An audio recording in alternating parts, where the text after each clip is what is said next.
How's it going, everybody? Crazy here. Welcome to the Crazy House. Can't get enough of that intro. Like, I'm not gonna front. Like, I love how that intro just absolutely slaps. I need to find a way to come up with some time, some downtime, so that way I can make like an edit or something like that. But I see you guys coming up in the chat.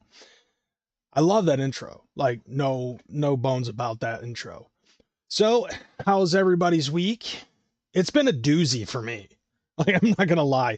I have been, like, ever since last week's episode. Actually, I want to say even longer than that.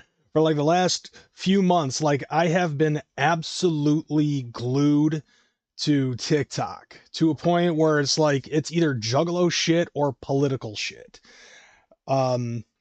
But we will get into that probably a little bit later as we go along, because there is actually some more political stuff that needs to be spoken on. To me, I find it to be a very interesting thing. However, I definitely got to go into the realm of video gaming, because you guys know that is my hobby, that is my passion, that is my love. So, throughout the week, like I think I talked about this a couple of weeks ago. There's a guy that I know that basically sweeps and cleans around the factory and stuff like that, the factory that I work at. And most of the time we talk about wrestling, we talk about Juggalo shit, we talk about video games. He ended up telling me that he ended up having a box full of games that are like duplicates of stuff that he buys, because like he'll go on eBay and he'll buy lots. And if you don't know what lots are, it's basically just like a whole bunch of fucking video games that somebody's just trying to sell all together rather than individually. They don't really, sometimes they, just want to get rid of stuff and they don't know exactly what they have because they're not collectors. They don't pay attention to that kind of nonsense. Yes, TikTok is still a thing, and I'm on it every day. I love that app. I hope to God that it does not get banned once we get a new president in the White House. Whatever bill that was on, because like I'm advocating for it to actually stick around. There was a package that was signed a long time ago in the White House by President Biden. And it was like, we're going to give money to Ukraine, we're going to give money to Taiwan, we're going to give money to some other country, and we're going to ban TikTok because, like they're trying to basically silence our freedom of speech. And TikTok is already doing that on their own with a lot of followers, with a lot of people that I follow on TikTok. But anyways, so I go over to his house over the weekend. And he kept apologizing left and right about how messy his house was, which honestly, I was like, oh, this is probably going to be a little bit cluttered. And I go over there, dude, there's literally video games everywhere. Like, you thought my collection was bad. Like, this dude has a whole room of nothing but video games, but barely anything to shelve them. Like, he's actually got them stacked from the floor, like stacks of video games. Like, if you've ever taken a look at an audio mixer, like, that's kind of what it reminded me of. It was just stacks upon stacks of video games.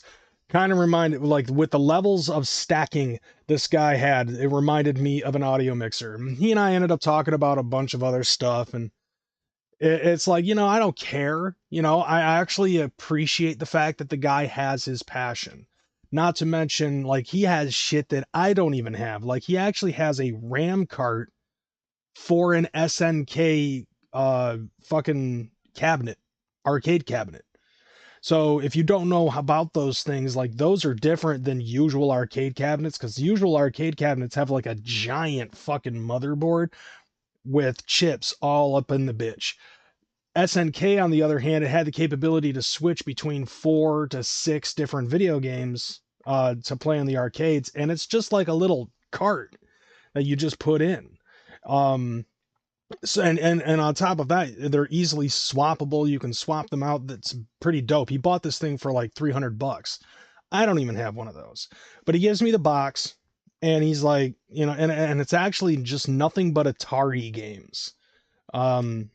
Because like when you get Atari games in a lot, usually they're the same shit that you're gonna get. And this guy had multiple copies of Pac-Man, Missile Command, and Combat. And so, like, I was like, you know, it's no big deal.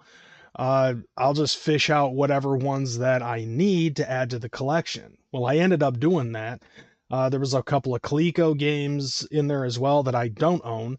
A lot of 2600 games that I don't own, outside of the duplicates. And also there was like 2 Magnavox Odyssey 2 games. So I added those together. He also gave me a regular Nintendo for $20. So basically this whole lot and a Nintendo, so I have 3 Nintendos now. And I plan on using that to put in a fucking 72 pin connector that you don't have to push the cart down. You can just push it in and it'll play. It's called Blinking Light Win, and it's like $30-40, something like that.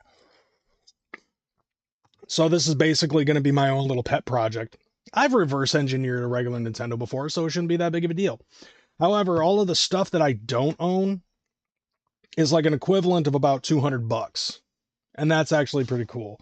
On top of that, I went to go pick up my son today for visitation, and after that, I ended up going to a video game store, and I picked up another set of fucking video games. So, yay for me. The one thing that really I thought was cool was the fact that I have Captain Planet and the Planeteers on regular Nintendo. Also, the fact that they come in these little baggies now is actually pretty cool.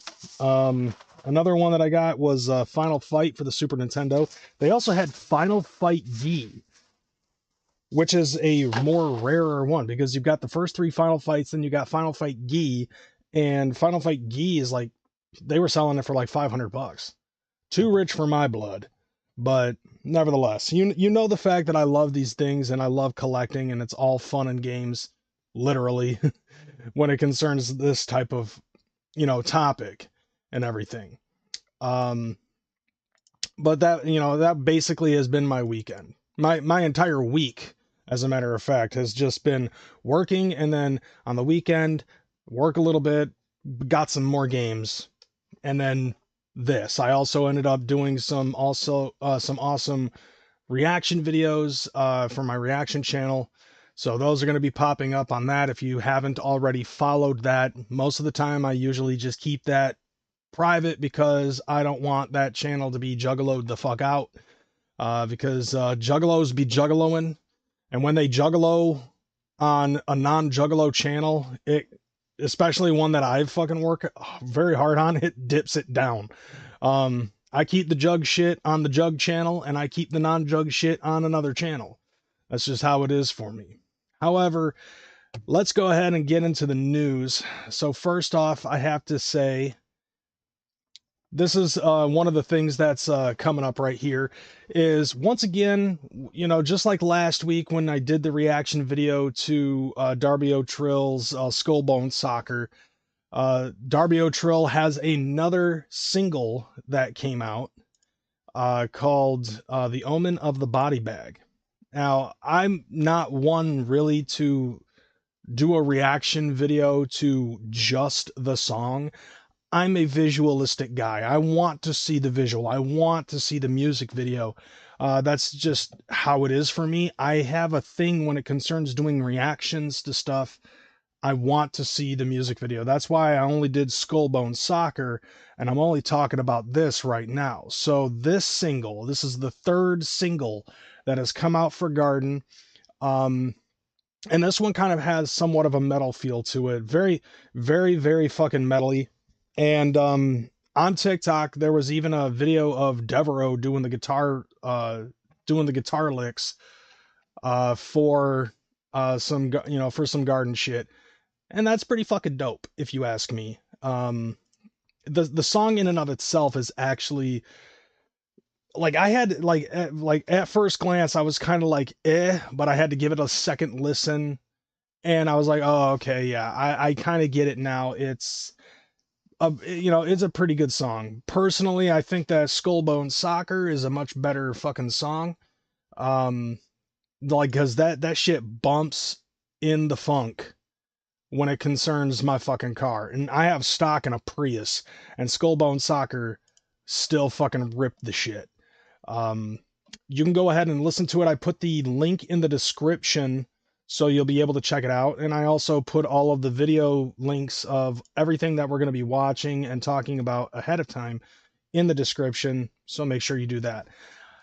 And before I forget, I keep on forgetting to do this. Make sure that you hit, you know, you smash that like button, you subscribe if you haven't already, and share this motherfucker, because we got to get my fucking shit up. Like, we got to get more people fucking subscribing to the channel and watching. Because, god damn it, I'm trying to fucking do something with this channel. Another thing, too, when it concerns music, I did not put a link to this, and that's because of my own personal fucking shit. ICP's new Hallowicked single has also been leaked, but that goes without saying. Juggalos do this shit. So the Insane Clown Posse song Devil's Night.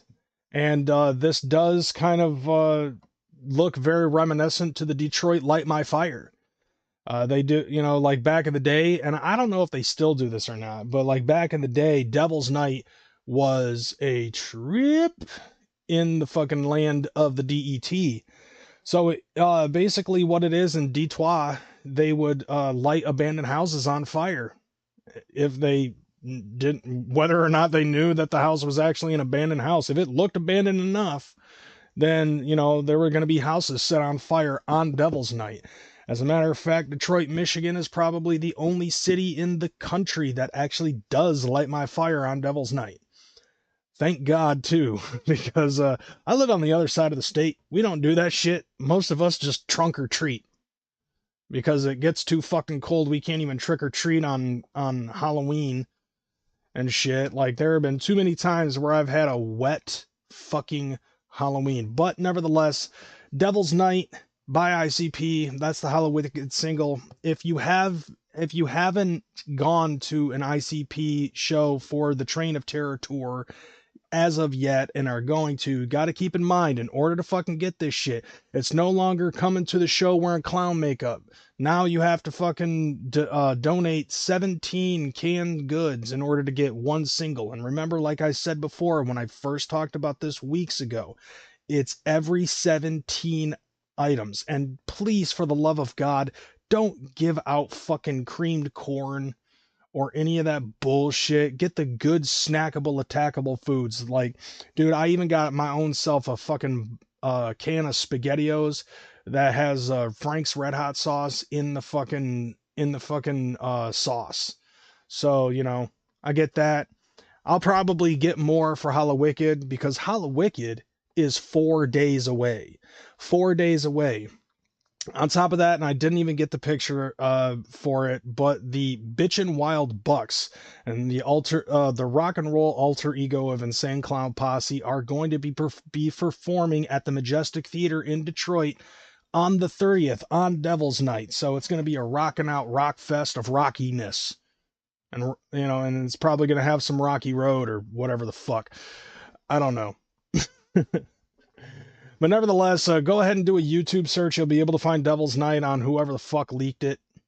I'm pretty sure that eventually it's going to hit YouTube fucking music or Spotify or anything else. Just like the rest of the Hallowicked singles, it's going to eventually hit any music shit that you have that you're fucking listening to. I have yet to listen to it. That's why I didn't fucking put the link down. Because I'm personally one of those type of people that I don't want to listen to it until it's Halloween. I'll listen to it on the way to Detroit or something, or maybe I'll wait until after.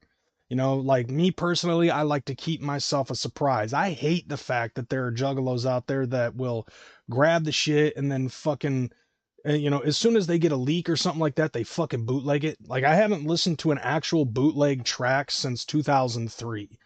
And that was when, actually even before that, I have not listened to an actual bootlegged track since 2002.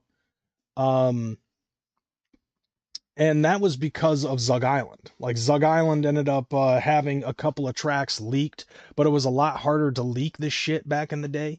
So I was like, very excited because I was like, this is going to be like the first major psychopathic rock band and shit. So I was like really looking forward to it, and I really liked what I heard. Like a lot of the stuff that was on Cracked Tiles was really the shit.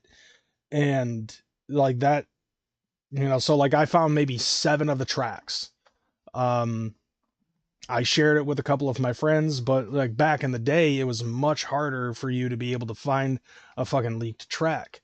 Like you really had to fucking search on LimeWire and risk killing your fucking computer in order to get any of these leaked tracks. And through LimeWire, I probably gave my fucking best friend's computer Skiffalophagus, but I did find 7 tracks from the Cracked Tiles album before it was released in 2003. But I don't like the fact that it's so easy to go out there and find the fucking track. I mean, I took this picture off of Faygo Lovers, and Faygo Lovers was like, here you go, here's a link to the fucking track. I'm like, fuck you, I just want the picture. Like, the picture is fresh as fuck. You go to MP3 to convert to download your music? I don't. I go on YouTube Music and listen to what they got. So I will wait. Like, that's just how I am. So, enough of that. Since we brought up Violent J and Shaggy and, some of the happenings and stuff, and oh, by the way, I'll actually add this too. So they've been doing live episodes of JCW throughout the Train of Terror tour. I have not watched them. However, I did see somebody post on Facebook that it was either Facebook or it was a YouTube post. I can't remember. But apparently fucking I guess one of the wrestlers' entrance themes caused one of the live JCW events to shut down because WMG ended up claiming copyright to a song or something like that, which I found funny. Once again, Insane Clown Posse having issues with the capability of doing live streams. Shocker, right? I mean, like, at least this time it was just a copyright claim on music and not because somebody pulled their fucking butthole out. Wasn't that it? Isn't that the reason why they got banned off of Twitch? Is because somebody pulled their butthole out or pulled their dick out or some shit? Like, it's one of those two reasons. It's either a dick or a butthole that caused Insane Clown Posse to lose their capabilities on Twitch. I'm pretty sure that somewhere out there, there isn't like a Chatterbait-esque live channel website that you can go to where you can have dicks, titties and dicks anywhere and everywhere. I'm sure you don't care about the copyright claims at all. Okay, it was the butthole guy. Oh, okay. Yeah, that. So thank you, Connor, for getting that up and out there. So buttholes and all. So yeah, it was definitely a butthole, and at least this time it wasn't them getting banned off of YouTube because of a fucking butthole. Let's see. Oh yeah, dude, you got to switch it over to live chat, and I think that you'll be able to see more people because I'm seeing tons of motherfuckers. Bro, I have YouTube money and I have a job and I have a side job. But like personally, I want the YouTube money to be my fucking money. That would just be fun and awesome. It'll eventually happen, I'm pretty sure. I'm very optimistic about that. Oh yeah, by the way, Connor, since you're in here, we got to talk about this because I saw you in the comments on a Facebook post.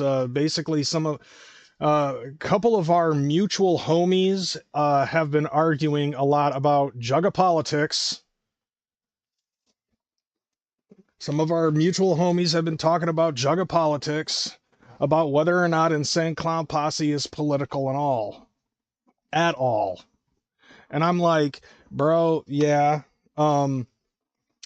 That like the way I look at it is like this. I feel partially responsible, but not all the way fucking responsible about this can of worms being opened up, because in reality it was that episode of the fucking Daily Show that caused this all to happen, where it was just like, oh, politics this and that, and Violent J's a fucking Democrat and he supports Democrats because his mom supports Democrats and we all love his mom and all this other shit. You know what I'm saying? So, like, I saw the homie, Stony, fucking saying something about how he doesn't see Insane Clown Posse as political at all. And then I saw a response post on that from fucking Humble Among, and he ended up saying, well, check out, Carnival of Carnage, you listen to Taste and Ghetto Freak Show, Fuck Your Rebel Flag, and fucking Never Had It Made, and those are all political as fuck.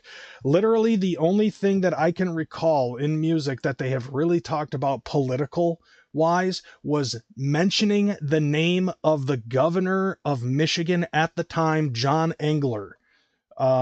They basically blamed John Engler for the way that Detroit was at the time. But in reality, I personally think that it wasn't necessarily just John Engler that caused that to happen. Because let's be realistic here, okay? Ever since him, okay, we have had Jennifer Granholm, who was a Democrat. Detroit got worse. Okay, then we had Rick Snyder, who was a Republican as governor, and Detroit got worse. And now we have Gretchen Whitmer, who is a Democrat, and the fucking roads have not yet been fixed. Okay, so John Engler is not the one who was originally at fault here. So with that in mind, basically it's like, okay, look, every fucking hip hop artist has some sort of political standpoint one way or the other when it concerns their fucking music, but they're not 100% all about politics. Not every fucking rapper is going to be as anti-political or in a political spectrum as, say, System of a Down or Rage Against the Machine or anything like that. Like, not every fucking... Like, there are rappers that talk about the shit that goes on in their life, and somehow in some way it is politically tied, and that's how I look at it when it concerned Taste. I can't remember who was the one who said it. I think it was John Kickchaz who ended up uttering the phrase, "What you looking at, Governor E?" So I think that, so like in that sense, it was like them blaming the governor for the way Detroit is, but at the same time, that's all they knew at the time. You know, all they knew was the way that Detroit was. But at the same time, if it wasn't for how shitty Detroit was, then they wouldn't have had this giant imaginary carnival coming to the towns of like Grosse Pointe and Beverly Hills, Michigan, where all the fucking Richie golf players fucking live and kill them all and shit like that. You know, in a way, it's like I understand where both sides of the argument between those two are coming from. You know what I'm saying? But at the same time, it's like, um, you know, like I understand. I feel like I do feel like that music wise, ICP is more on the basis of the morality tip rather than, you know, rather than politics. And keeping in mind, of course, let's like I have my political views, and I know that everybody else has their political views when it concerns this shit. And in some way, shape, or form, Juggalo is kind of like mixed into the whole shit. But at the same time, it's like, take a look at how many fucking Juggalos we had in 2002, and then all of a sudden, like half the fucking Juggalos left when they found out that Insane Clown Posse was actually about Jesus. Or God, you know, like even Violent J even says in his fucking book, I'm rolling with Juggalesus. All right, let's see what we got. Let's see what Connor's saying. The way I see it, ICP has referenced political stuff in their music, but they aren't like super political oriented group. But they're not like Public Enemy, but yes, they have some politics in there. And some of the politics is based on, I feel like some of the morality that they have is kind of political based, but it's not like, oh, you know, like, you know, vicinity of obscenity in your eyes, terracotta pie, terracotta pie, terracotta pie. You know, ICP is all about the lore and the underlying messages in particular. ICP loves storytelling. But the thing though is like a lot of the storytelling and a lot of the fucking I hesitate to use the word, but victims of the people, you know, like the victims, the people that they kill in their fucking music are all based off of a lot of the stuff that Violent J and Shaggy and even fucking John Kick Chass as well as fucking Jumpsteady Rob, um, what they fucking basically had understood about what was wrong in life at, you know, from inception to that current period of time. You know, fucking, you know, people who glorify the money, the richies, you know. I mean, don't get me wrong, like in this day and age now, it's like, okay, you know, you need to be earning like 25 bucks an hour and working a 40-hour work week just to survive, you know. But like back in 91 when they first started fucking doing this type of shit, that was richie motherfuckers. Now it's all of us because, you know, the fucking middle class is practically all but dead now. But at the same time, you know what, since we're talking more about fucking politics again, you know, let's just cut back to this. I saw this, I thought this was funny.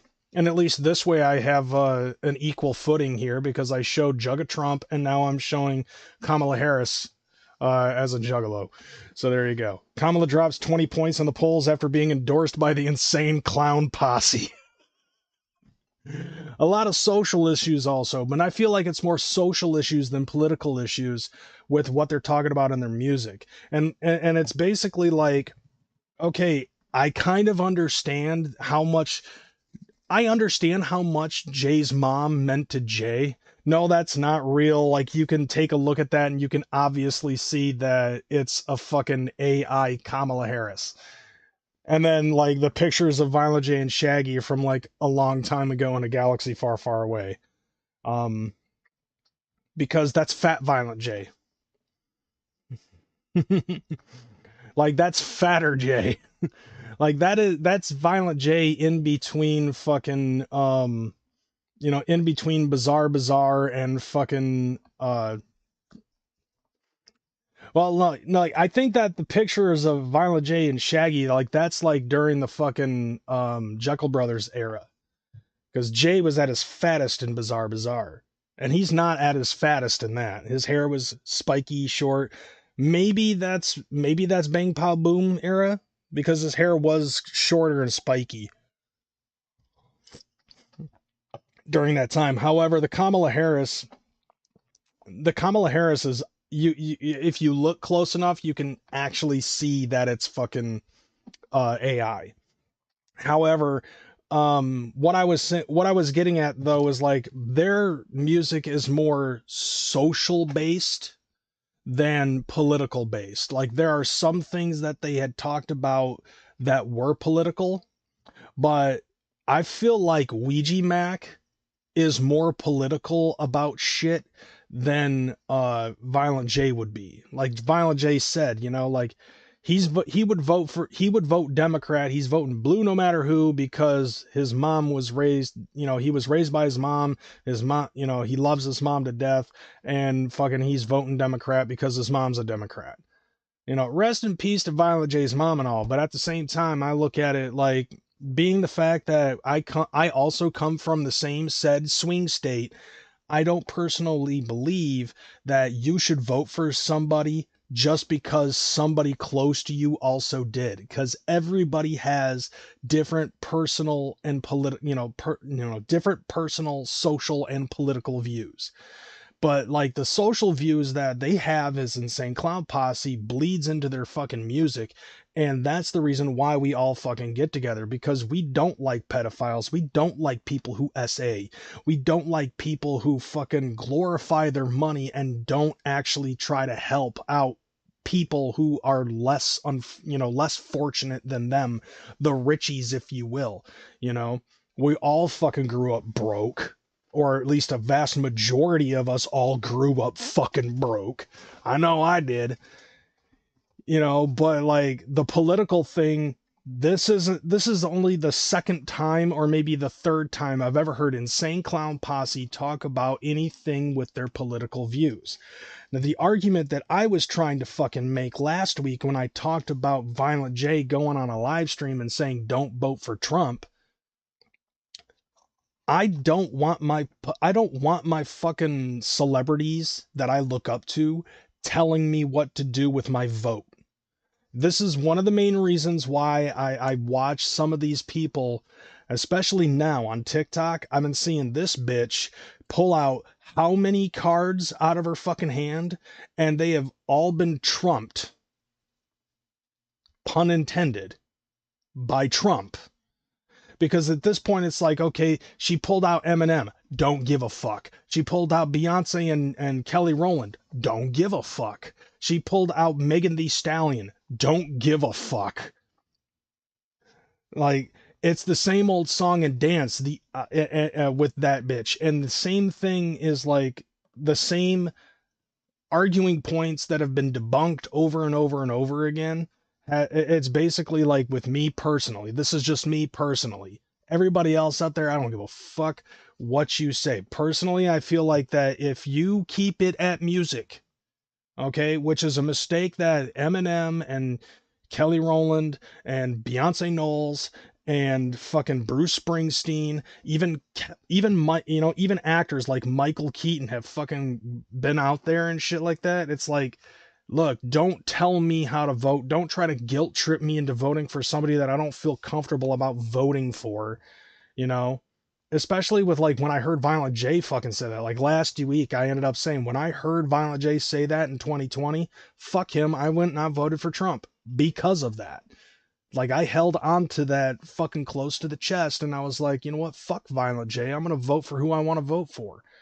And I personally feel like that there's way too many fucking people who really take a stab at each other over who they vote for. This is one of the reasons why there are so few people like in 2016, because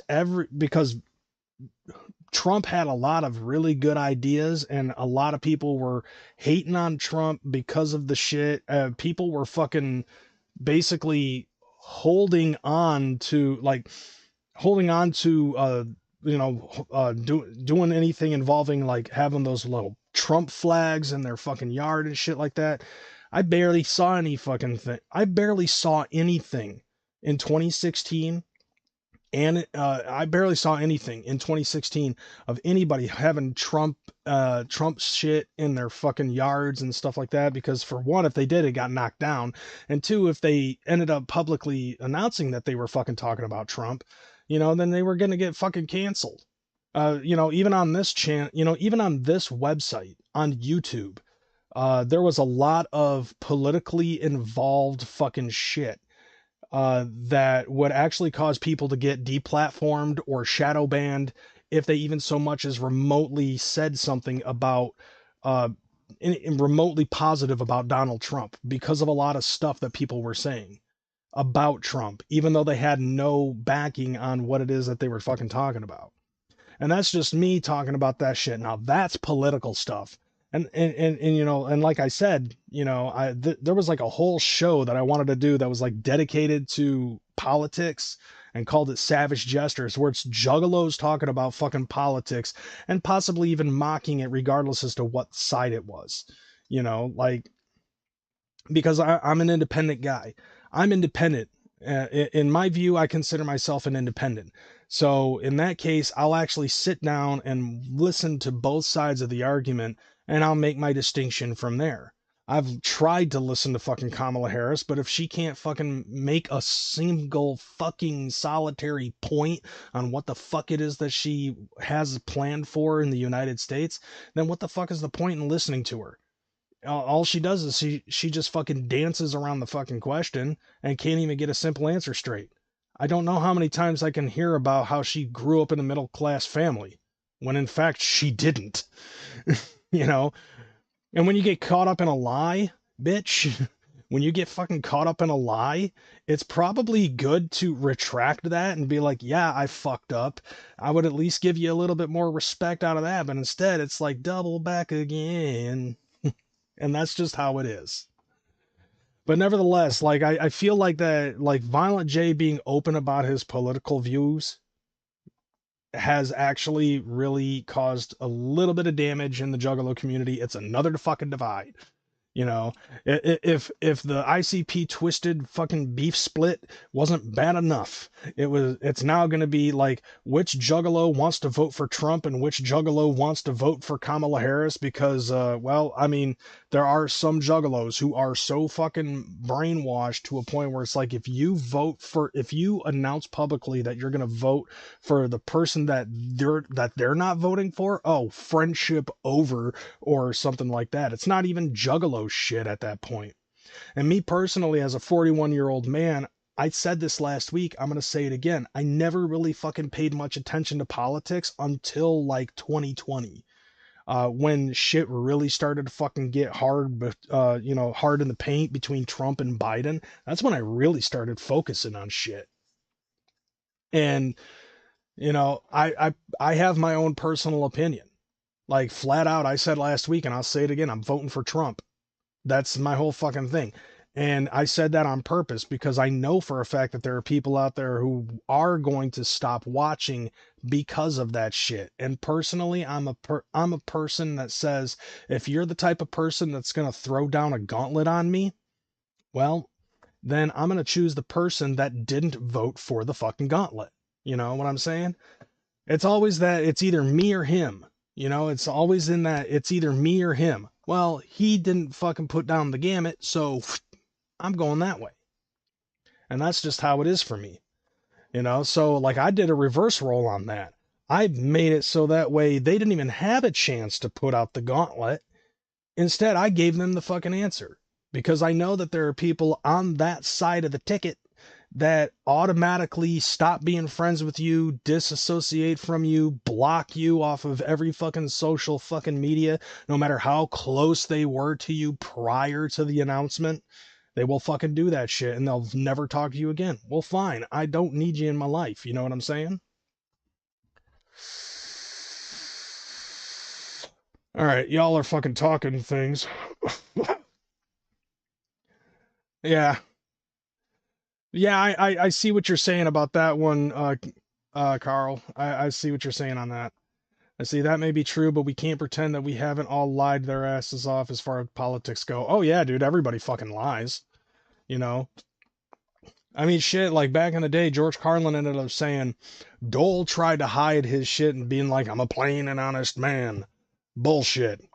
You know what Clinton did? He said, hi, folks, I'm completely full of shit, and how do you like that? And the people said, you know what? At least he's honest. At least he's honest about being completely full of fucking shit. Let's see. JCW was wild tonight. Am I going to be playing Sparkling Zero? No. I don't have that as a... I don't have that. You know what I'm probably going to end up playing at some point? Well, not that one. Because I ended up showing a couple of games. No, you know what? Here we go. Ultraman for the Super Nintendo. There we go. We get some fucking Ultraman. I got some Kaiju boy in this bitch. So I don't have Sparking Zero. Haven't even gone out to get that. I shouldn't even have the games that I have right now just because of the fact that remember how I spent $2,000 for just one fucking video game? Why am I spending my money? You know, I'll write myself in and get arrested. No, you know what's funny? Somebody I used to work with, I think it was like in 2000. I think we were talking politics in around 2008, and somebody ended up saying, "You want to know what's hilarious? Technically, George W. Bush did not get the most amount of votes. You want to know who got the most amount of votes for during, like during the election that was leading towards George W. Bush's fucking second term? It was Bugs Bunny.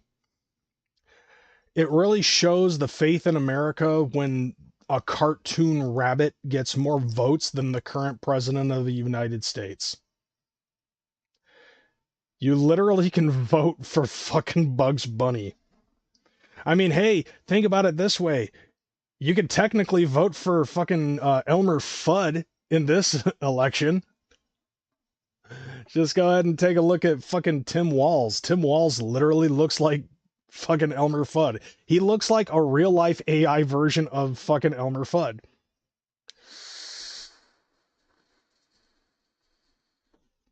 But yeah, originally it was supposed to be Bugs Bunny Daffy Duck 2004. Now that would have been actually a pretty good one. Okay, so you guys got a choice. We can either for this next one, I'm going to give you guys the choice. Maybe it's first come, first serve. We can either talk about really bad podcast, because I have that up for there, because there was like, this is like a podcast from like 2 years ago, or we could talk about that Skitz Kraven interview. Either which way, we're going to fucking watch one of those two. We're going to watch both of them, but I'm going to first come, first serve on that one. Either Skitz Kraven or Really Bad People's podcast.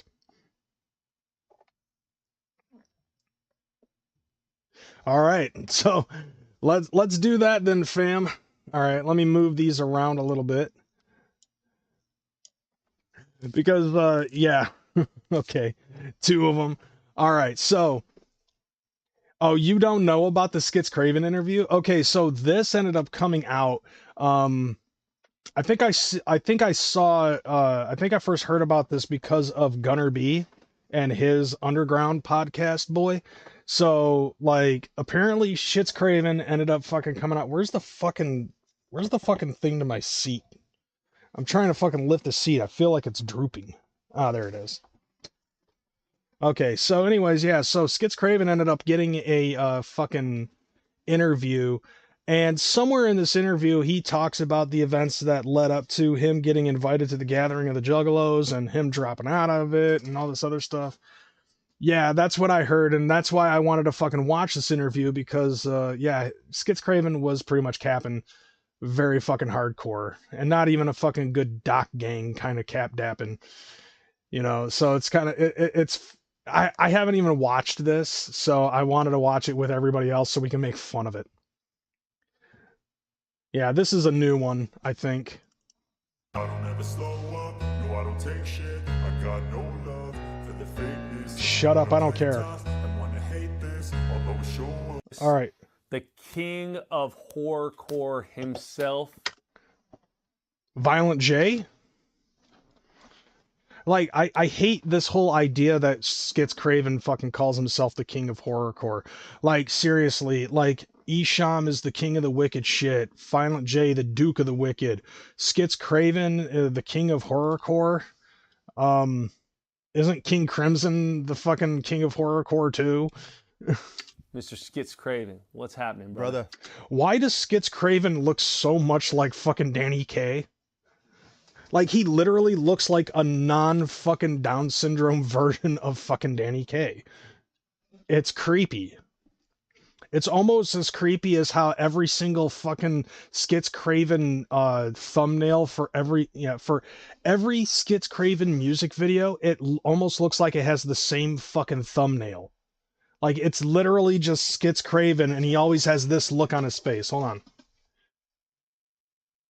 With his fucking bald head, just... I don't know if you guys can see that because of the fucking lighting situation. Hold on, let me see if I can do this. Just imagine me with a bald fucking head. But he has that same look on his face.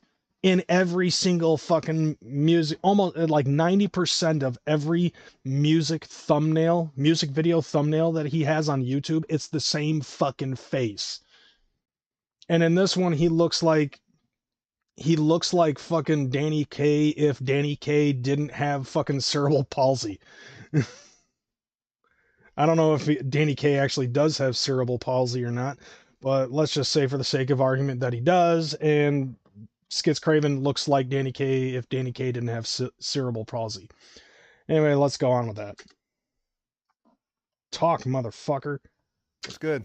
What's Dude, good? What's good? I'm really excited for this. Your last album, you and you dropped. both. Do you hear them too? That album is it's super dark. It's insanely dark. It's not the type of music that I typically listen to. See, what's funny to me though is like, he's all about the fucking king of horrorcore shit. Have you ever fucking, like, I don't know how many of you guys actually use TubeBuddy or anything like that, but when you take a look at TubeBuddy, when you use TubeBuddy, whenever you watch a music video, you can actually see the fucking tags that they use. This motherfucker uses popular rapper names.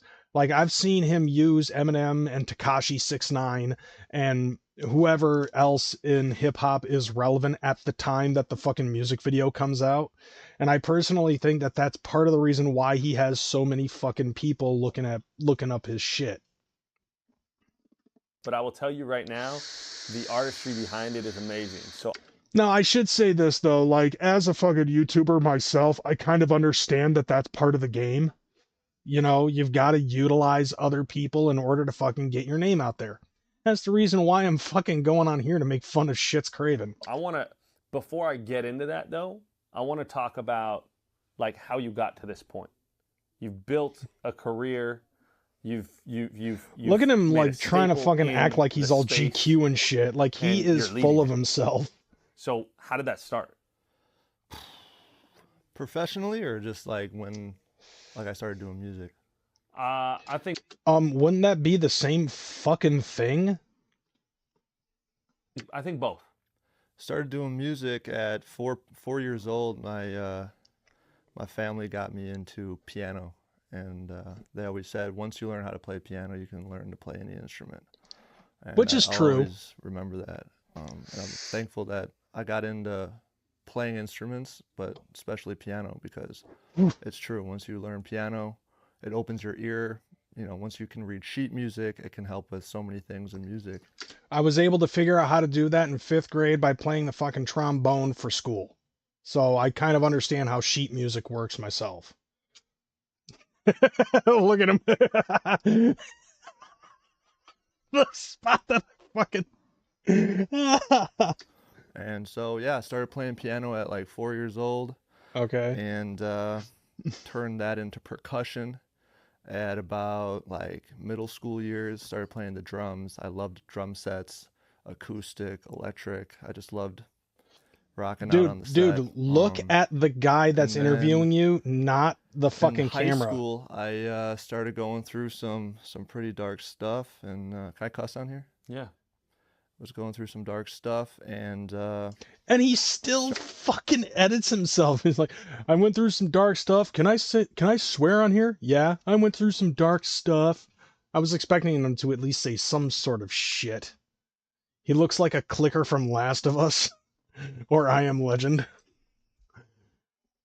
Yeah, knowing sheet music doesn't mean you can make good music. No, we'll figure that out later. Started writing poetry, started writing dark novels, not novels, but dark stories, like short stories, and I was always a fan of hip hop. And so those stories turned into rhymes and poems, and I was doing this before Isham was. I'm hoping that he fucking... So that's why I'm the king of horrorcore. I'm hoping he fucking... I'm hoping to eventually hear him suck his own dick at some point. And eventually into lyrics, and yeah, my psychiatrists at the time, you know, all of them pretty much. I mean, that's basically what hip hop is, dude. Poetry with an 808 beat. Told me to write, because they knew I had a little bit of a passion for it, because I would open up about that a little bit. Yeah, it's called journaling. That's what therapists usually suggest. Keep getting lost into the music that you love so much. You know, I was always listening to Lil Wayne and, you know, Gucci and, you know, a lot of screamo bands like Bless the Fall, Job for a Cowboy. And it just really helped, really helped, along with horror movies. I always loved watching horror movies. So as we all together, do. I just started, you know, writing how I felt and you know, what I wanted to do to my enemies, what I wanted to do when I was sad, happy. I just all my emotions into one. And, okay. Like, this is boring. Let's fast forward it. Let's go ahead 2 minutes. Let's see. We're gonna try to find this shit about his whole ordeal about the gathering. I've always, you know, once I started doing it, I found a passion and a love for it. But I never like came out to LA and like, yo, I'm not only gonna make music, I'm gonna create these movies and these videos and these stories like through visually. So that, I don't know, bro, honestly, it's like a blur. I wish I knew like how I got listening. He's to still your sucking whole, his dick. Discography. It's an interesting album. It's extra dark. I feel like it's something deeper than that. And, you know, even when I'm having a good day, there's still a darkness within me. And I think that shows with the creative process of this album. You know, there was days where I was probably in a great mood, but Right. He's talking like he's at Eminem's status level. No shit, right? Dude, we're 8 minutes. Like, I fast forwarded to 8 minutes. He's still sucking his own dick. I was recording some very dark subject matter music, and that just the darkness within me. So what was his fucking episcopal dream akin to Violent J meeting a carnival clown? Was it fucking the ghost of fucking fuck, who am I thinking of? God damn it. I know I have a good joke here, but I hate the fact that I just brain fart in the middle of it. Fuck. Just why do I fucking do this every time I pause? Like he's the ghost of horrorcore past. No, I wasn't even actually thinking of anything fucking horrorcore based. It was no, like he the darkness within him. So like akin to the carnival clown that met Violent J in a dream. In a dream, he was met by Rick James calling him darkness. Darkness, everybody, darkness. It shows you who I am at all times. I may be smart. The way that he's fucking talking and shit literally makes me feel like that he has a neurodivergent type of case or something like that. Like he's very introverted. He doesn't know what it's like to be around fucking people.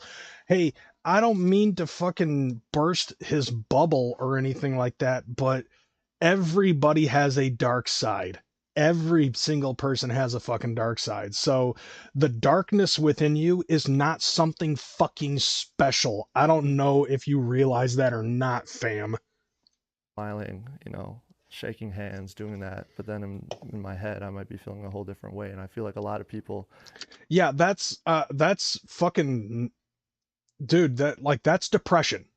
Okay. You're talking about depression, where you're putting on a fucking mask to, you know, to hide your true feelings and keeping that within, you know, the darkness, and the darkness will consume us all. Bruh. Dude, yes.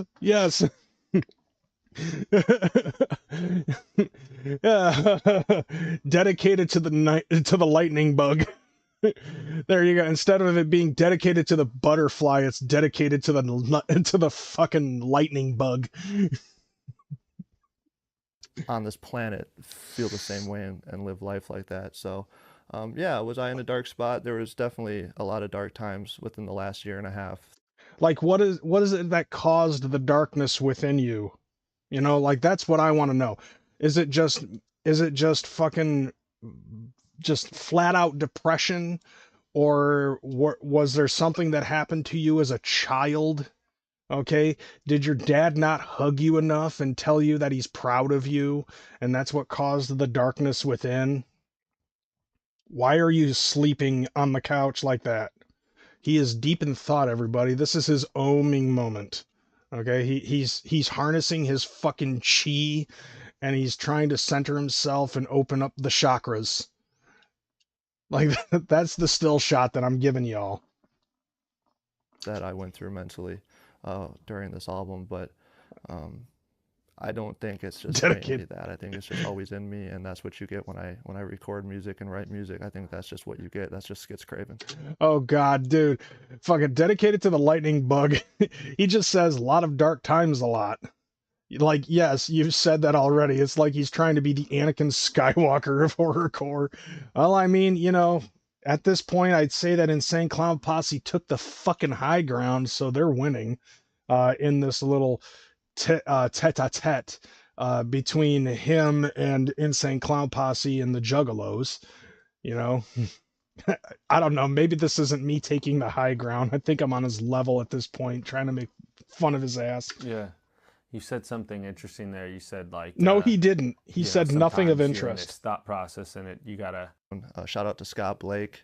The Whoever demand was that so is. high. You know, people really wanted me to keep making the black bandana, so I was like, okay, we'll do that again. But I also want to do a lot of my days, and that's just, you know. So I think a lot of people can relate to that mask too, and it's also a badass looking mask. It's just wicked. Now he's talking about masks. So, like, yeah, so what, you're fucking copying off of Low Key at this point. And House of Crazies, and fucking Alazul Ilu, Sagan Ummo, Hulk Hoagie, you know, basically anybody that I know that wears a mask. I love it, and I can't wait for people to have it in their hands. It's amazing. October 31st. Who gives a shit? Listen, when are you going to get to the point that I'm trying to fucking make when it concerns, like, the meat and berries of this story? You know what I'm saying? Like, dude, we are, like, you don't need to put a mask on. You already have the mask on, and you've said that, okay? I know enough people already to know that when you are that type of person where you put on a social mask to appear to look like a regular person, but the darkness within has consumed you, you know, and you're inside your head, you're fucking battling a lot of depressing, suicidal thoughts, and, you know, a lot of fucking internal monologue that is not, I don't know what would be the best way to explain this. You know, like when you're at the mall and you're on the second floor and you are, like, walking towards a store, but in the middle there's, like, this little opening, and, you know, you're just looking over the ledge and there's a voice inside your head that tells you to jump off it. You know, shit like that. You know, you're just like, I want to. It sounds like it'd be awesome, but I could hurt myself, so I'm not gonna fucking do it. You know, you have to literally talk yourself out of fucking jumping off the ledge, or jumping off of a fucking bridge, or some fucking shit, you know?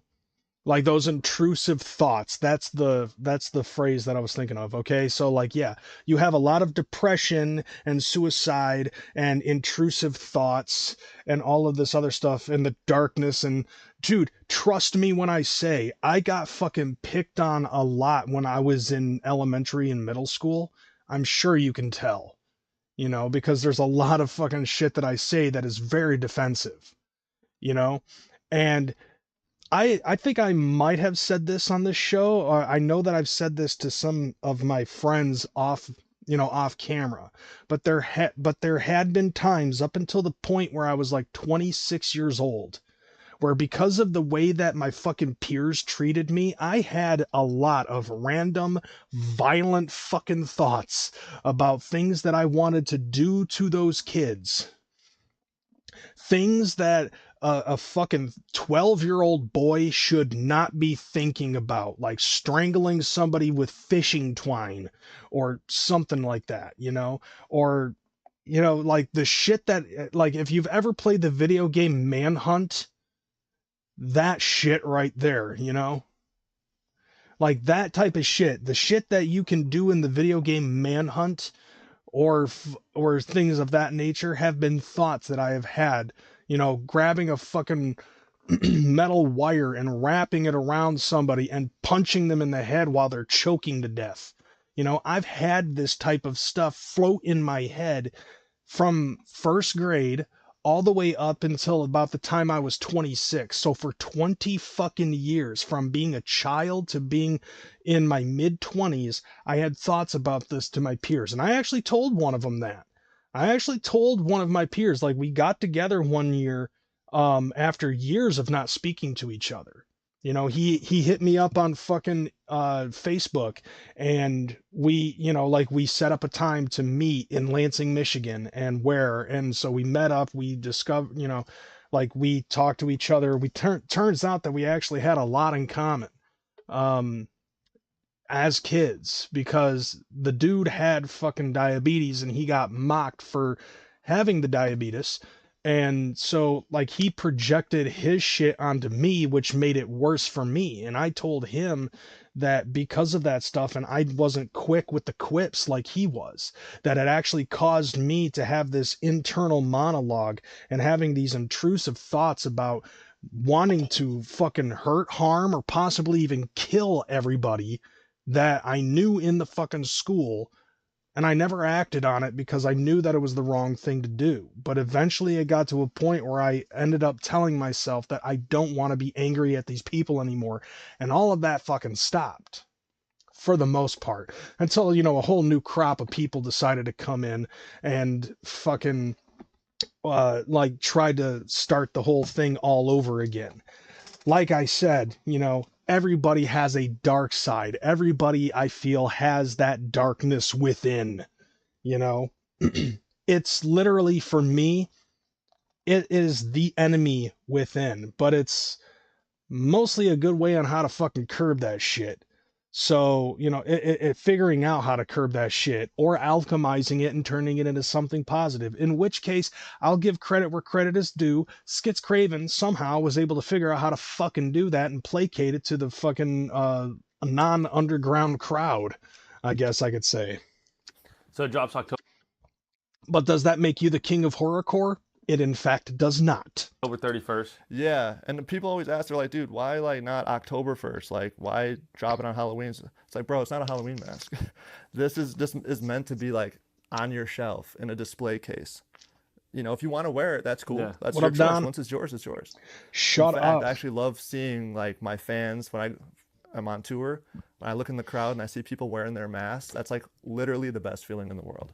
I'm wondering when this dude is gonna fucking ask him, what does your own dick taste like? Because you've been sucking it for the last 15 minutes.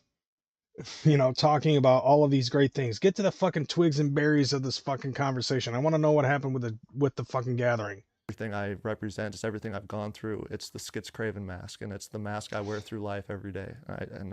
So when I see people wearing that, it's an automatic connection. Like, No, dude, you this means guys, just as much to you as it does to me, and that's guy, you wear a completely can't different reflect, mask than the one that you're whole fucking another level of VIP. in a way, yeah. Motherfucker. Like, Down to even you dropped recently the $100 mixtape, which I thought was even. No look, one cares. You're supposed to go perform. You're supposed to go do this, and then all of a sudden, you know, you say, "I'm not doing it anymore." This Here, this okay. ICP beef. Yep, here we go. what do you want to hear? Okay, so I think I found it. Like, yep, this is it. Yeah, after 15 minutes of fucking rubbing his own knob with his tongue. This session, I asked you, "Is there anything off limits?" And you said, "Hell no." So with that being said, I want to ask you a question that maybe has not been asked yet. I want to talk about this ICP beef. What do you want to hear? The truth. I want to. What do I want to hear? I want to hear, like, look, you're supposed to go perform. You're supposed to go do this, and then all of a sudden, you say, I'm not doing it anymore. And then I see everything happening. These people are talking, about you. They're posting stuff. They're doing all kinds of stuff. Okay, yeah, it's so much of nothing until this point, and what he says is so cap. And that's what I wanted to fucking discuss with this shit. I just had to fucking search for it, but I had to wait 15 minutes for him to fucking clean the jizz off of his chin. I want to hear about how you feel about it. Short answer, I don't give a fuck. It was a very... Okay, so he doesn't give a fuck, but at the same time, didn't homie fucking just go on a tangent about, like hating on ICP and hating on fucking juggalos on social media? It seems pretty clear to me with his little underbite monkey face that plenty of fucks were given. You know what I'm saying? Like, it seemed like on social media, fucks were given. And at this point now, he's on here and he's saying, give me back my fuck. Like, the fucks were given. Like, in triplicate. It's a little speed bump in my summer plans. Oh, really? I mean, it looks like you got a vacation, so be happy about that, fam. But I can't lie and say that I don't see it. I don't hear the craziness. So, you know me. I try to stay off social media. I'll make my post. I'll post my new song, or I'll do some promotion, and then I'm logging off. If it wasn't for horse shit, my music, I wouldn't even have social media. I think it's a cancer. I don't like it. I'm not into it. I don't get involved with like drama and stuff like that. As he ended up fucking going on Facebook and dropping an entire fucking novel about how ICP has been begging him for years to be on the Gathering of the Juggalos, which was debunked by Shaggy 2 Dope, and also like the fans and this and that and the other. And it's like, what the fuck are you talking about, dude? I saw the shit. I wish I screen capped the bitch so I could actually put it up on here and show you guys what's good. But it was like, yeah, it was like 6 essays on fucking Facebook. Was that the darkness within that typed that fucking message? Or was it, or what the fuck? I'm sure that's what it was. It was the darkness within that typed that message. Skitz Kraven as a human being doesn't realize that, but Skitz Kraven as the darkness within was the one who wrote that shit. This is about as fucking understandable as Rosie O'Donnell tweeting something and saying, I didn't realize what I tweeted because I took an Ambien that night. The darkness did consume him that day. Very much keep to myself. I can tell that with the fact that you can barely even fucking keep your eyes affixed on the very same person that you are being interviewed by. You can't look at him and you're looking at everything else. This is how I know that you're an introvert. But,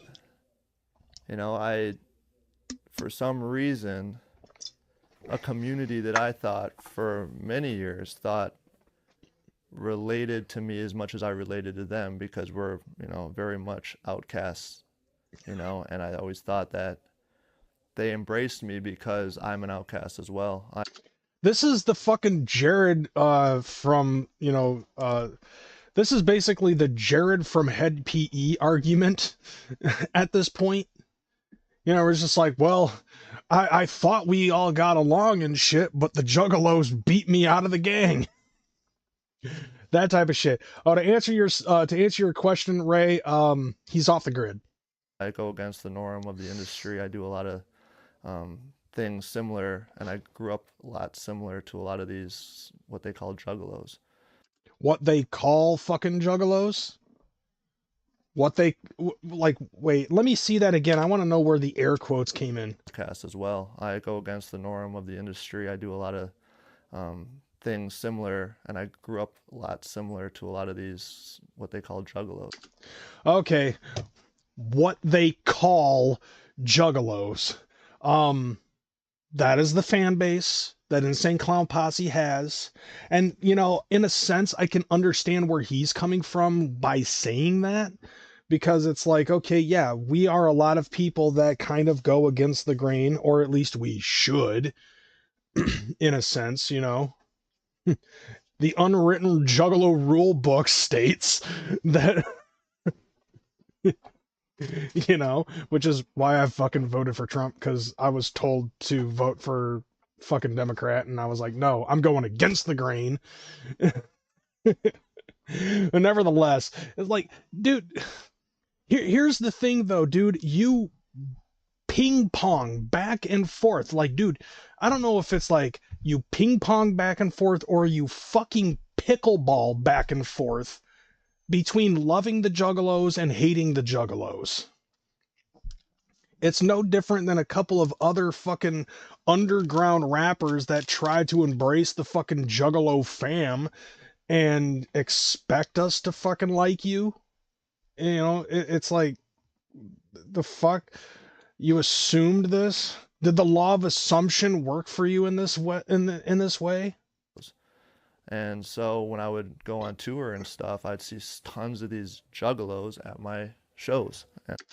Juggalos. Now he's quote fingering juggalos as instead of what they call. He's like the Joker, but way worse. Oh God. I always thought it was cool. You know, they'd come with this face paint on their face, and they'd be the nicest people. They'd be, you know, decked out and fake blood all over them. I just stuff I love, man. Yeah. It's like, you know, we're horror fans. I love it, and they relate to my music. So I always had this like. I mean, that's the way it is with a lot of fucking people. I mean, like, we embrace Tech 9 almost in the same sense.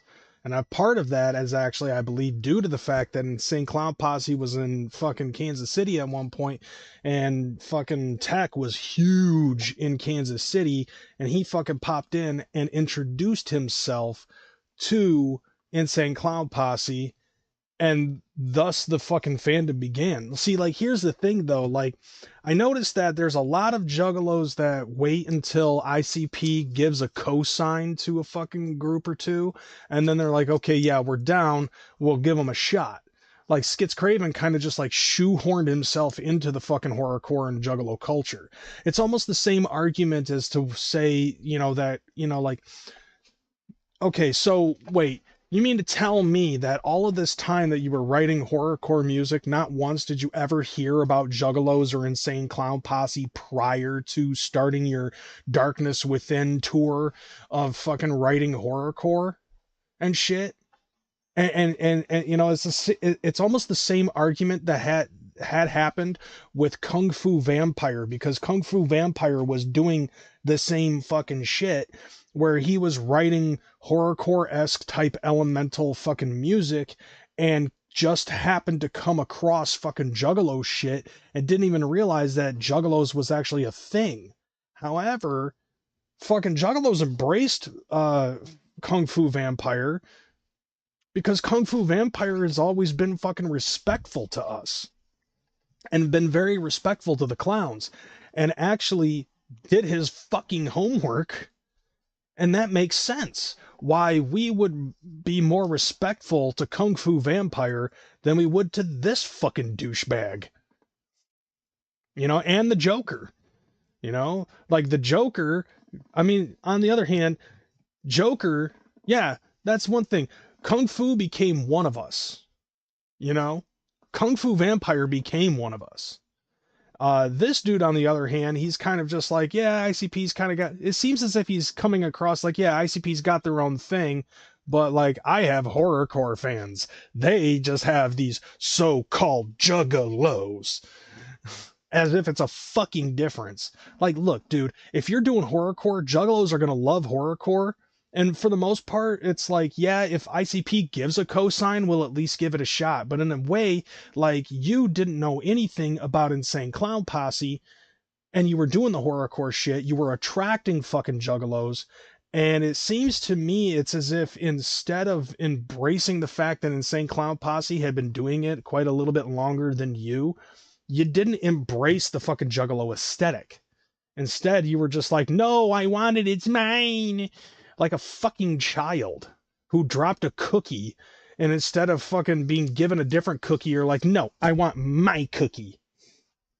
You know, yeah, that's another one too. 3-6 Mafia became one of us as well. Fucking who the fuck else? Yeah, he dropped the cookie, and instead of getting a different cookie, he was like, no, I want my cookie. You mean the one that you just dropped? Yes, well, there's the cookie. Pick it up. I don't want it. But that's your cookie. Yeah, but I want it, but I don't want it. Make up your fucking mind. You got less than 5 seconds now. You've just wasted all of this time. Bone Thugs, but like I'm looking also at the realm of fucking horrorcore. You know? Bushwick Bill being another fucking prime example of that. You know, like they dabbled into fucking horrorcore as well. Fucking, you know, like there's a lot of fucking horrorcore artists that ICP has come across that have gotten that ICP has given the cosign, will at least fucking give it a try. But just like the Joker, this dude just practically fucking bitched. You know? Love for juggalos. Uh-huh. But then I was doing an interview. Was it Vlad or Smalls? One of those guys I was doing an interview with. And it came up, like ICP came up and saying Clown Posse. And I'm not a liar. I don't pump people's tires. I say it how it is. And I said something a lot. I can't remember what I said, but I said like, oh, like they're legends, but like I don't really like listen to their music because it doesn't really do much for me. It's not really my thing, you know. And then like other horrorcore artists came up in that same interview, and I just, you know, to be honest, I always thought horrorcore was corny, so I was kind of hesitant to even mention horrorcore. What?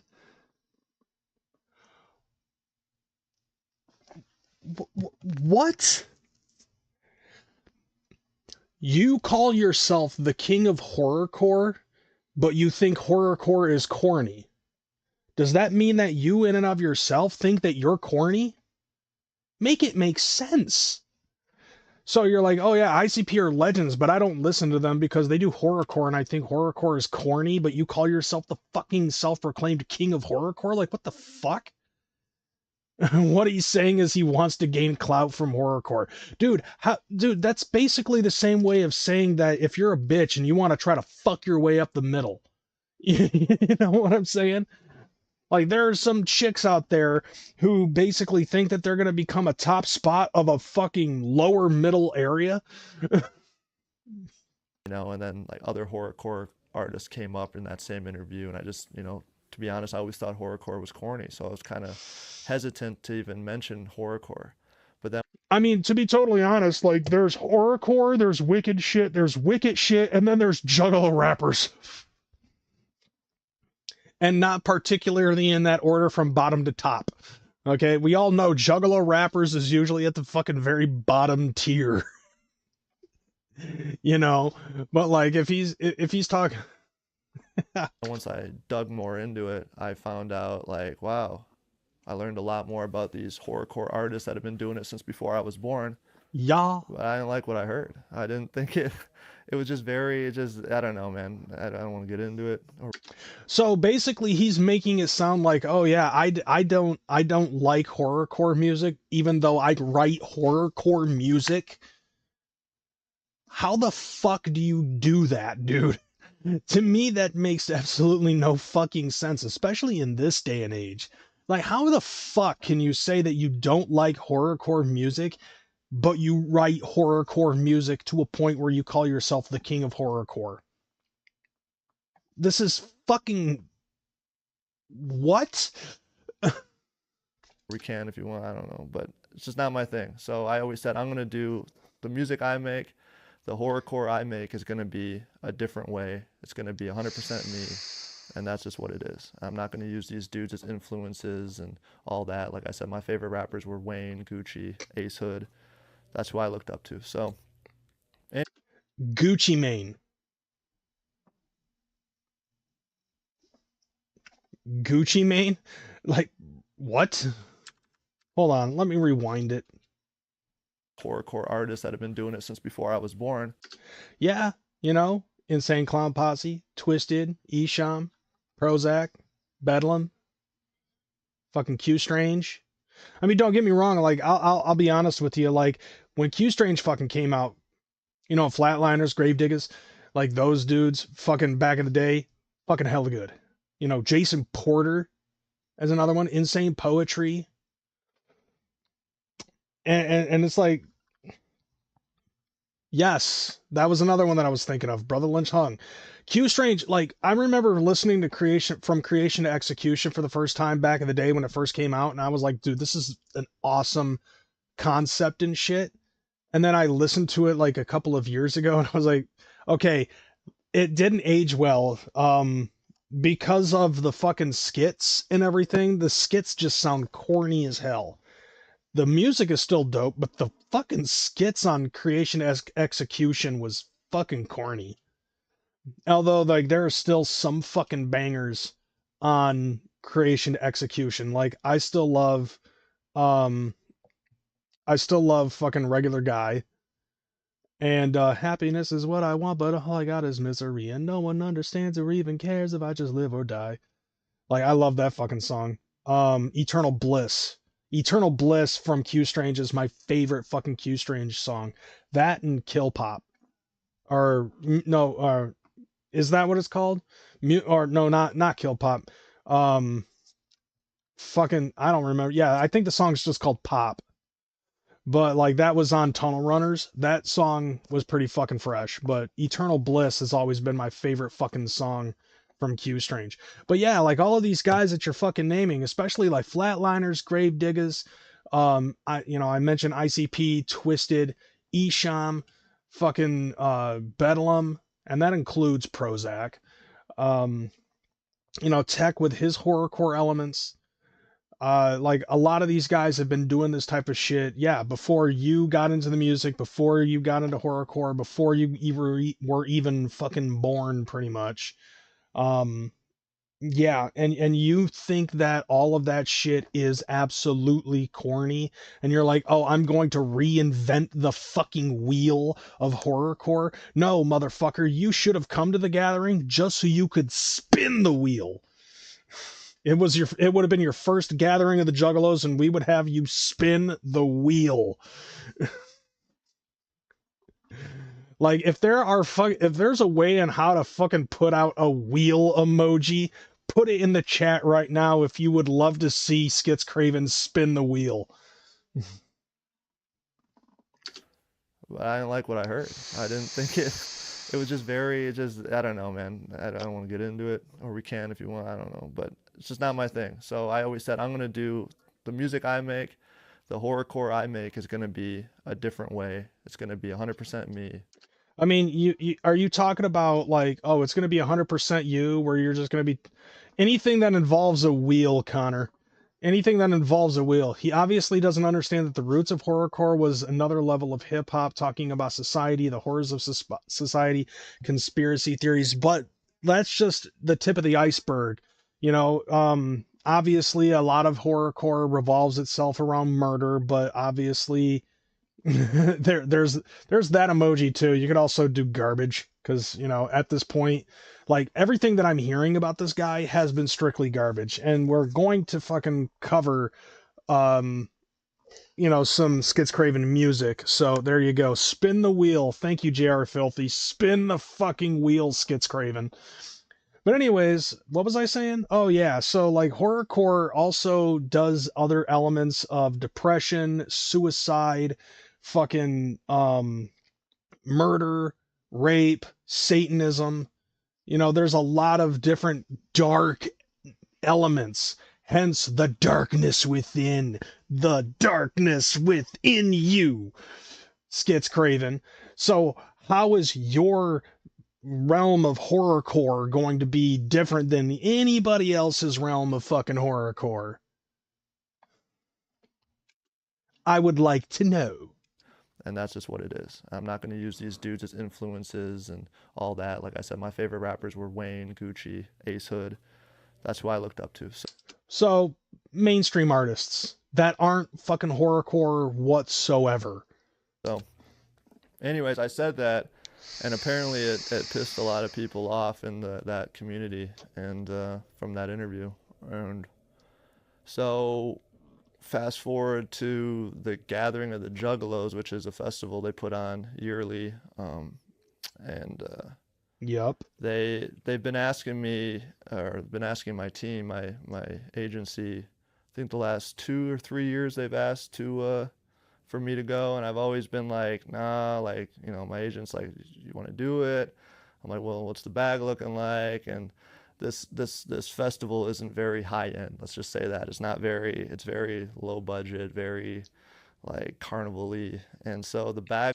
Oh, no shit. So you mean to tell me that two rappers who fucking paint themselves up as clowns and the whole concept of a dark carnival is going to influence what the gathering of the Juggalos is going to look like, i.e. being a fucking carnival-esque kind of event, doesn't seem like it makes sense to you? So, like, the one thing that I would say is, like, this is kind of a shithead kind of move where it's just like you have a bunch of people who want you to perform at the gathering of the let's just say this for the sake of argument, okay? You have love from the Juggalo community because you are a horrorcore artist, even though you're not influenced by any horrorcore artists whatsoever because they're fucking corny, even though you're the king of horrorcore, right? You're being asked by the fucking booking committee of the gathering of the Juggalos to perform, and the one thing that you're worried about is whether or not the bag is tight. Like that's your fucking concern. You know, we've fucked off people for less. Remember when Twisted once said, we are not going to be doing a free show for the fucking march in Washington, D.C., but we will see you guys at Juggalo weekend? And what happened at that point? We fucked them off. You know, a lot of us at that time back in 2017 fucked off Twisted. And Twisted has not been at a gathering since. Twisted has not been at any fucking psychopathic event since. And so, like, at this point, you're basically just saying you're more concerned about the fucking money. How big's the bag look? Are like never there. Like, I want to know. Hold festival on. Isn't very high end. Let's just say that. It's very low budget, very. Keeping in mind, of course, that the gathering of the Juggalos is not promoted by anybody other than Psychopathic Records themselves. Like carnival-y. And so the bags are like never there. Like, I want to know what the main headliner's getting, and then I want to know what I'm getting. And even though it's close, it's still like not up to par with what I would do normally. I'm pretty sure that Insane Clown Posse doesn't get much for the gathering of the Juggalos because it's their own fucking money. You know what I'm saying? So that would be an impossible fucking reach for you. However, this year they asked for like a third year, and my agent's like, dude, honestly, this is like the third year they're asking you, and it's like, I guess it's horrorcore theme this year or whatever. So that caught my attention. I was like, oh, okay, cool. So, all right, what's the bag looking like? It's better, but it's still like blah, blah, blah. So I'm like, you know what? Fuck it. Let's just do it. Let's run it. So we agreed, and then they announced me on their Facebook page, and all of a sudden these comments were like trying to punk me. Yeah. And they were trying to not only punk me, but then they started DMing my girl. Okay, that I don't believe. Like, I don't believe that at all. Oh wow, he's making it seem like he did us a favor. What happened to the part? Like, I'm hoping that he gets to the part where is that the part that he said where it's like for 3 years in a row they've been asking for Skitz Kraven to fucking be on there, and that was them practically fucking begging Skitz Kraven to fucking appear at the gathering of the Juggalos? King Gordy is is the king of horrorcore. See what I did there? He got scared over the real king of horrorcore, King Gordy, being added to the same stage he was going to be on. Gordy would destroy this guy lyrically and horrorcore. Dude, this King Gordy would fucking destroy him in a fucking fist fight. Like, this is where gatekeeping is a good thing, to keep people like Skitz Kraven from weaseling their way in. That's right. Like, I do believe that there is such a good thing I do believe in such a thing as gatekeeping. You know, once you stop gatekeeping, then you just let everybody in, and then it just overinflates the fucking culture, and then everybody thinks that they can get a bag off of the fucking culture, and that's not the fucking case, and then they fucking start crying because they're not getting their bag off the fucking culture. And then, they try to fucking throw this whole, we're supposed to be Juggalo fam, support the fam. If you're Juggalo, why aren't you watching my OnlyFans? That type of dumb shit. If you're a Juggalo, then how come you're not listening to every fucking Juggalo rapper out there? Mostly because a lot of Juggalo rappers that I have listened to over the last 30 years have sucked dick, and I don't want to listen anymore. Gordy would probably pull a fork out and try to eat Skitz Kraven like a cannibal, and I would watch and fax crazy. Damn right. They started DMing my manager. They started DMing my agent. They started DMing people that they know they could get a hold of that are on my team. That's public knowledge on the internet.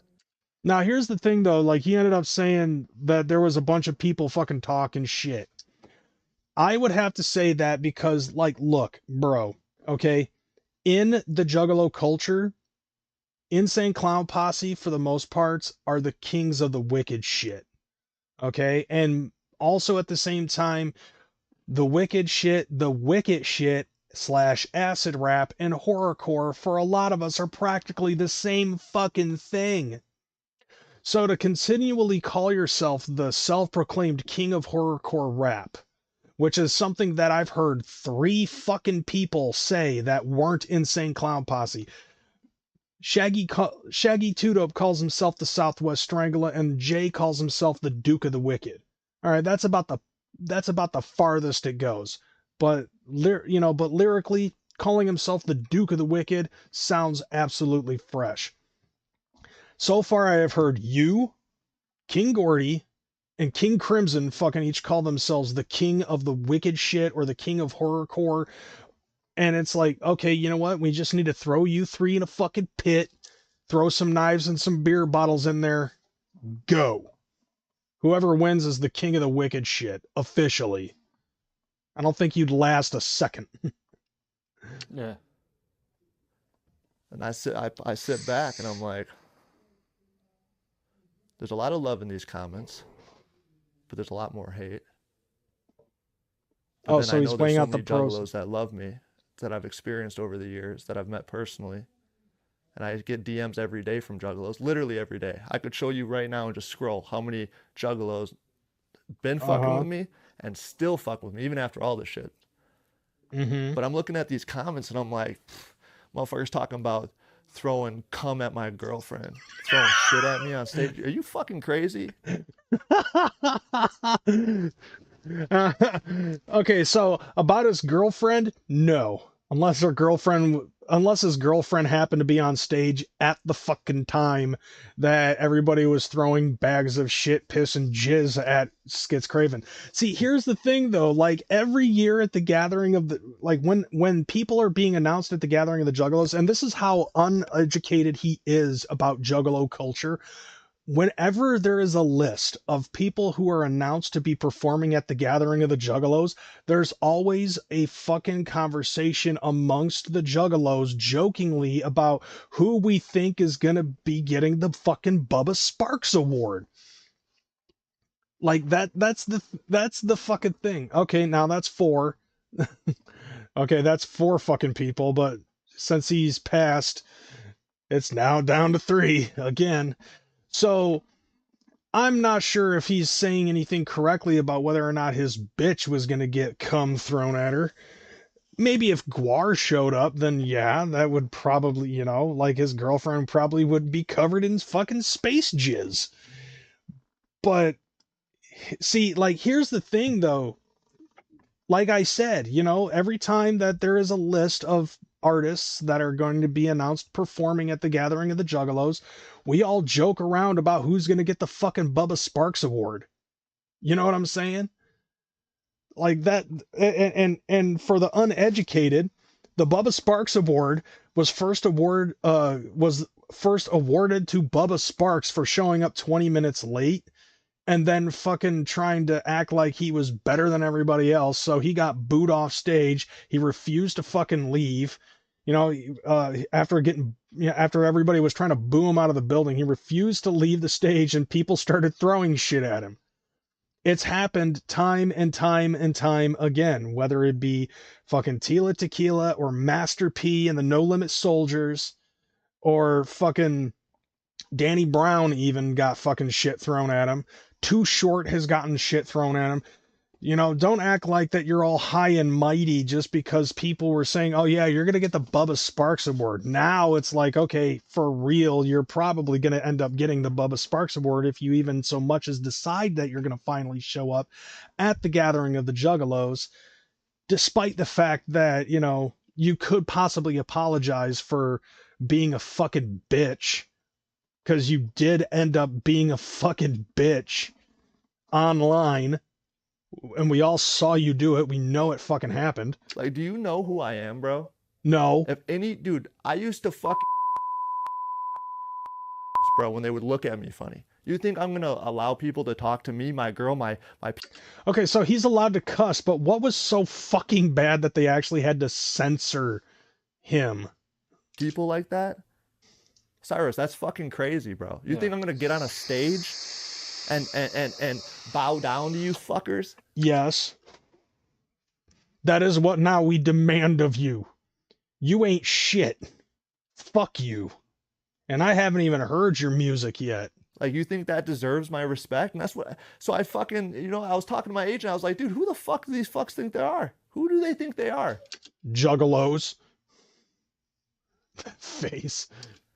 They think they can just, like, they think that I'm gonna, bro, I'm trying to say this humbly. I'm gonna just tell you this bluntly before you even try to say anything humbly, which is probably gonna sound like he's gonna suck his own dick again.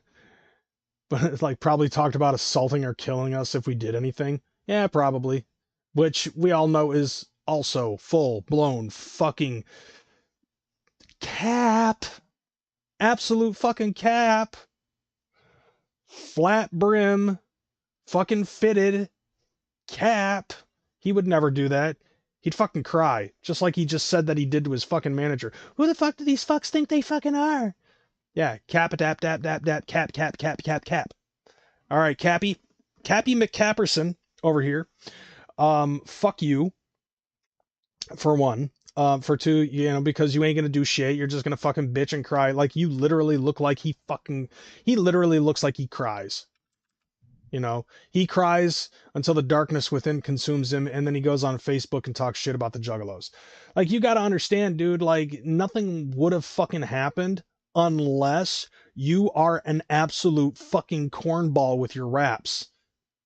Now, I don't have any fucking opinion about it either which way, but I read some of the things that some people were fucking talking about with him possibly obtaining the Bubba Sparks Award, you know?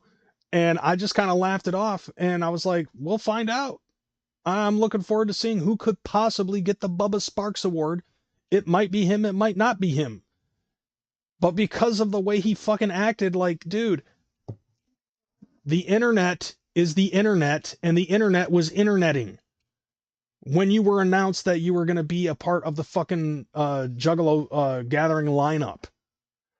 And instead of fucking just ignoring it like you should have, you got caught up in your feels and you let your narcissistic fucking darkness consume your soul, just like Connor just said. Get on a stage and bow down to you fuckers? Like, you think that deserves my respect? And that's what, so I fucking, you know, I was talking to my agent. Here's the thing though, we don't need your respect, you need our respect. And this attitude that you're giving is slowly diminishing that fucking respect. I was like, dude, who the fuck do these fucks think they are? Who do they think they are? Juggalos. They think they can just, like, they think that I'm gonna, bro, I'm trying to say this humbly. Okay. I do this shit for a living. I make very good money. Okay. I'm very blessed. I'm not a hungry artist anymore like that. Yep. I'm driven, but I'm not desperate. I'm not just starting out. Fuck them. Wow. Yeah, I was right. Humbly, he's gonna suck his own dick again and, you know, bust a nut in his own mouth for round 2. Fuck them. Right? Yeah. So I sit with my team and they say, you know, they're trying to have a whole meeting about it. I'm like, fuck that, bro. It's not that deep. It's a fucking festival. For one, it's a fucking festival that's, for being real, it's dying, bro. It's a dying festival. This will be the last gathering we will ever have Juggalos and Juggalettes, Thuggalos and Thuggalettes. This is set every fucking year, by the way. Since 2000, okay? Since the first gathering of the Juggalos, jokingly speaking, everybody has jokingly fucking said this will be the last gathering that we'll ever fucking have. You know what's funny about him saying, oh yeah, the Juggalo gathering is a fucking dying thing?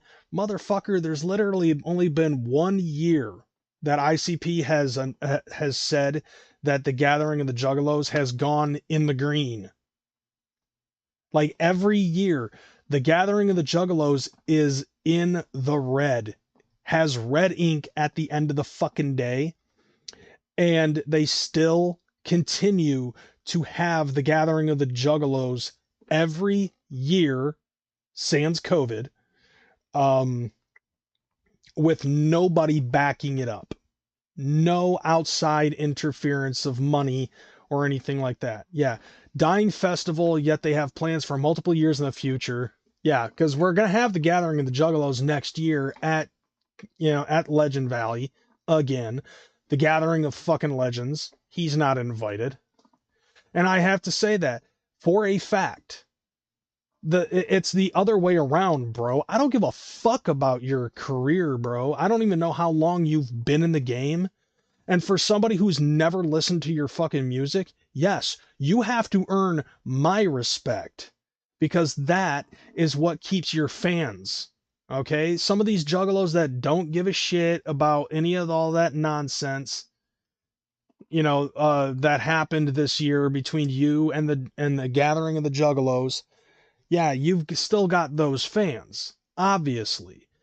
You've earned their respect, but you're still trying to get the entire fucking Juggalo fan base, not just a smattering of Juggalos within the community, but the whole fucking community.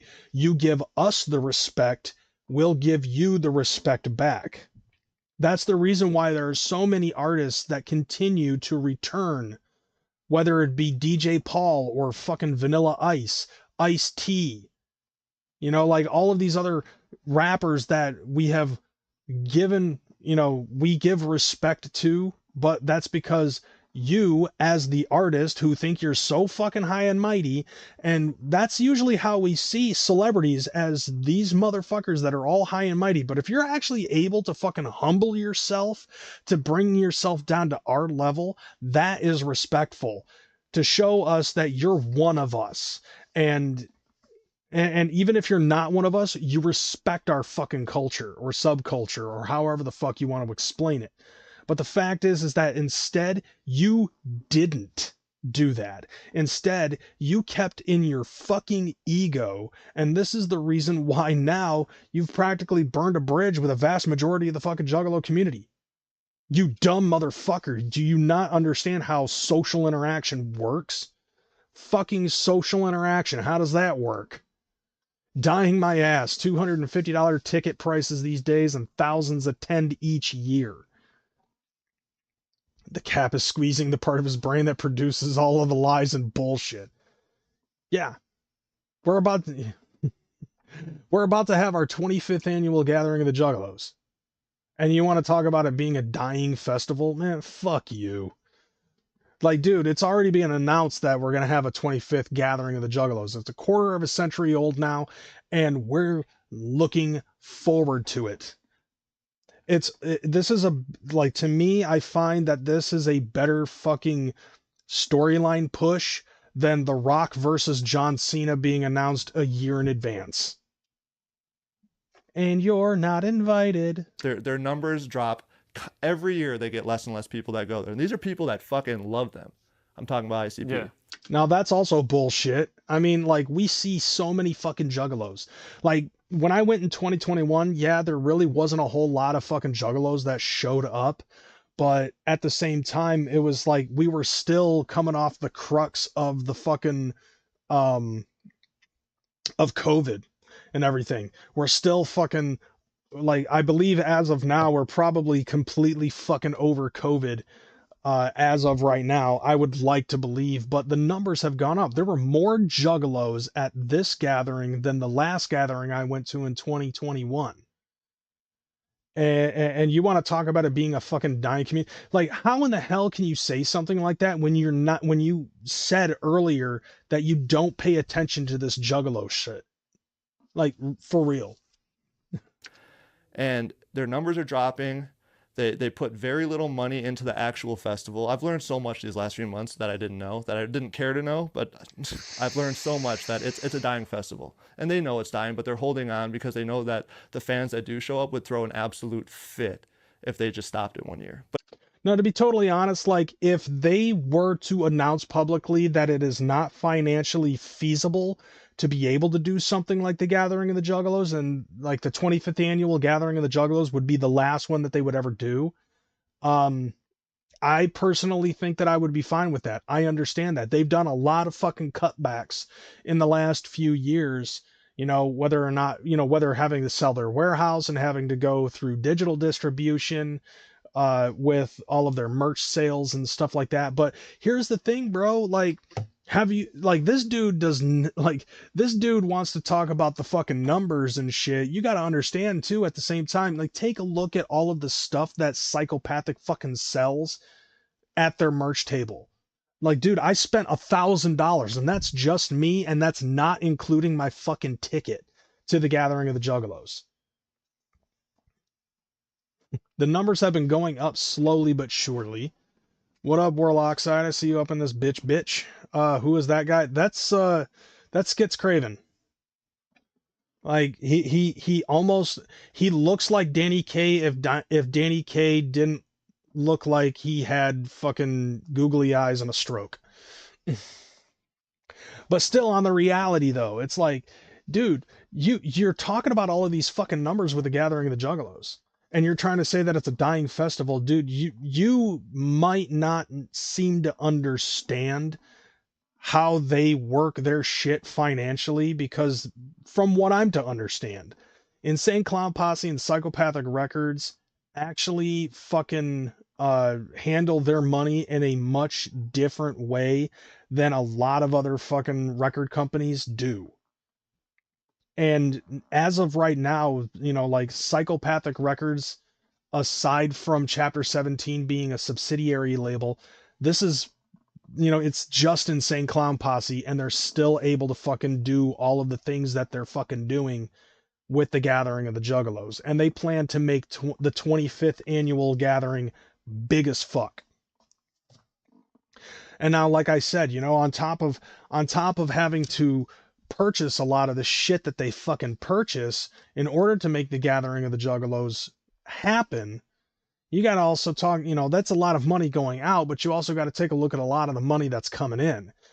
And most of that's like ticket sales, merch sales, and the merch is fucking dope. Like I said before, you know, this year at the Gathering of the Juggalos alone, I spent, other than my ticket, away from my ticket, which cost, I think, $265 per ticket, per person, I spent over $1,000 on merchandise alone by myself. Jerseys, t-shirts, a fucking walking home bag, the fucking Morton's List, a boulder. You know, there's a lot of revenue that comes in from all of these things. You know, like a jersey basically costs, I think, like $50 to $75 to make, and they sell these at double the price at $150, but it's good fucking quality and I like it. And I bought 3 fucking jerseys for myself, and I bought an extra jersey for the chick that I was kicking it with. You know, I bought 3 t-shirts, I bought the walking home bag, the boulder, Morton's List, and imagine how much revenue fucking comes out of all of that. You know, so like, and that's just from one fucking juggalo. Now imagine all the other fucking juggalos that are out there buying the fucking merch and all of the revenue coming in from that. They can possibly fucking break even with the amount of money that they fucking spend for the gathering of the juggalos to happen versus how much money they got coming in from merchandise sales. Yeah, and the Gathering of the Juggalos is still decently affordable than a lot of the other music festivals. And you want to call this a fucking dying festival? Motherfucker, fuck you. But it's coming to an end, slowly but surely. It's very they're Like, the only way that it's really going to come to an end, evidently, at this point, I personally feel, is if Violent J or Shaggy fucking dies. Because they've actually been asked in the past, like, you know, if one of those guys passes away, what's going to become of fucking, you know, the, like, Psychopathic Records and the Gathering of the Juggalos and all that other shit. And they pretty much just said that they were, you know, it's probably just going to stop, or the music's going to continue, and Psychopathic Records might fucking come, you know, might still be putting out their fucking music so that way the revenue streams can go to their kids. You know, but like, they spend an entire year on a lot of the shit that they fucking do musically, and it all goes into one big fucking pot. Like, they don't fucking put out mega checks for themselves annually. You know, not everybody at Psychopathic Records gets Christmas bonuses and shit. And a lot of the stuff that happens at the Gathering of the Juggalos, I don't know if you guys know this or not, but some of the stuff that, you know, like, a lot of the people that fucking do shit, it's all basically like, what is it? It's volunteer work. A lot of the fucking juggalos that do security and all the other stuff that aren't involved with fucking Legend Valley themselves, anybody that's walking around with a Psychopathic work shirt is doing shit to volunteer, because in return for volunteering for whatever they fucking get, they get a fucking free pass to the Gathering of the Juggalos plus all backstage access. You know, but they all have a job that they fucking do, and they do it diligently, and they do it for the love of the fucking community. The reason why I know this is because at DCG Con, I had an event and I got access. And that was my fucking work for, you know, that was, you know, and my payment, I didn't get paid. Instead, I got to go to DCG Con for free. All I just had to do was show up, and they gave me my fucking event pass. You know, so it's like a lot of the fucking volunteer work is for free, and they get a free pass to the Gathering of the Juggalos. You know, it's mostly the artists and like the fucking carnival rides that they have, that, you know, like, they have to pay for that stuff. They have to pay for the artists. They have to pay for some of the other events, and, you know, some of the other acts and shit, like the comedians or the fucking, you know, world's most dangerous stunt guys. You know, like, that type of shit they have to fucking pay for. But all of it really goes into one big fucking kitty. All of the money that they get from the revenue all goes into one big fucking kitty. And then throughout the entire year, any fucking revenue that they get for any of the tours that they do, JCW, fucking DCG Con or Juggalo Weekend, Big Ballas, Hallowicked, all of the shit that they fucking, you know, and even fucking album sales and stream, you know, revenue streams from like YouTube Music, Spotify, Apple Music, so on and so forth. It all goes into one big fucking pot. And the money that they have for that ends up, you know, like, they have like a certain amount of money that they are putting to the side for fucking big events. You know, I do the same thing with my fucking bills, you know, like, I have all my bills being paid in one fucking bank account, and I have spending money in a completely different bank account. I have a different bank account for other things, and they do the exact same fucking thing. Like, this makes sense to me financially speaking. So, like, they have a cap on how much money that they're willing to spend for all of the artists and acts that they have for the Gathering of the fucking Juggalos. You know what I'm saying? And they might possibly go a little bit over in order to get fucking people to, you know, to come in to perform. But each and every year, other than one year, they have had red ink instead of black or blue ink. And the Gathering of the Juggalos still fucking continues to go. So if you think that it's a dying festival, kiss my fucking ass, Skitz. very close to nicking it. So yeah, where's your insider information on that one? They barely break even on that shit. Like, it costs a lot of money to run a festival. Yep. These fools are barely breaking even, but they're doing it as tradition at this point. I'm not trying to like go out there and perform for people that don't want me there. So I told them, fuck them, we're not doing it. And they said, all right. They're like, well, you should probably announce it. I was like, I'm not announcing shit, bro. I'm just not gonna show up. Why the fuck what do I owe them for? Yeah. And they're like, it's good business. Good business? Fucking call Rob and tell him that we don't want to fucking do it. Why do I gotta say shit? And so then they're like, oh, you're right. Yeah. Because I said, if I'm gonna say something, I'm not gonna be too nice in that fucking post. I mean, you could just be like, due to scheduling conflicts or what the fuck ever, excuse that you could do, you could just say that Skitz Kraven would not be able to perform at this year's gathering of the Juggalos, and then, you call it at that, rather than just letting your fucking overinflated ego take over and let the darkness within fucking take over Facebook. And that's exactly what he did. You're not gonna want, like, you guys don't want to do the cleanup. Like, you want me to fucking say what I want to say, I'm gonna say it. And then they're like, oh, no, don't say it. No, I'm like, no. Now I want to say something. Oh yeah, so like the ego fucking kicked in. So he's like, no, now I got to double down on this shit. See your guys' faces. I want to say something now. So like a week or two before the festival, I just made a Facebook post. I said, yo, like, I'm not doing this shit. Like, you guys disrespected me. You threatened me. You threatened my fucking people. Like, I'm not. Who the fuck do you think I am to do that? I don't need you. I don't need y'all, man. I'm good. I got a tour that's gonna sell out in the spring. I don't need it. I don't need this. Okay, whatever. So, fine. Bye. Yeah, and that was the reaction that we got. That was the reaction that you got from the Juggalos, was just like, whatever. We got other artists that were at the gathering of the Juggalos that we actually gave a fucking shit about. You were just like an extra at this point. Yeah, you disrespected people who paved the way for the genre first. They wanted him to clean up because he isn't worth it. No, like, seriously, like, all he would have, like, instead of writing the fucking notebook of bitching that he did when he fucking went off on the Juggalo community, instead what he could have done was just like, okay, due to this, that, or the other, I'm not going to be able to perform. I'm sorry to announce this, but it is what it is, or some shit like that. Instead, he just fucking bitched like a bitchy bitch boy. I make the post. Oh my God, you would think that they were waiting for me for years to perform there. They were so upset. No, they weren't. A lot of the people that I saw that were replying to your fucking shit and sharing it didn't really give a fuck, and really fucking confirmed that you would have gotten, in fact, the Bubba Sparks Award. Oh, they were so fucking upset, bro.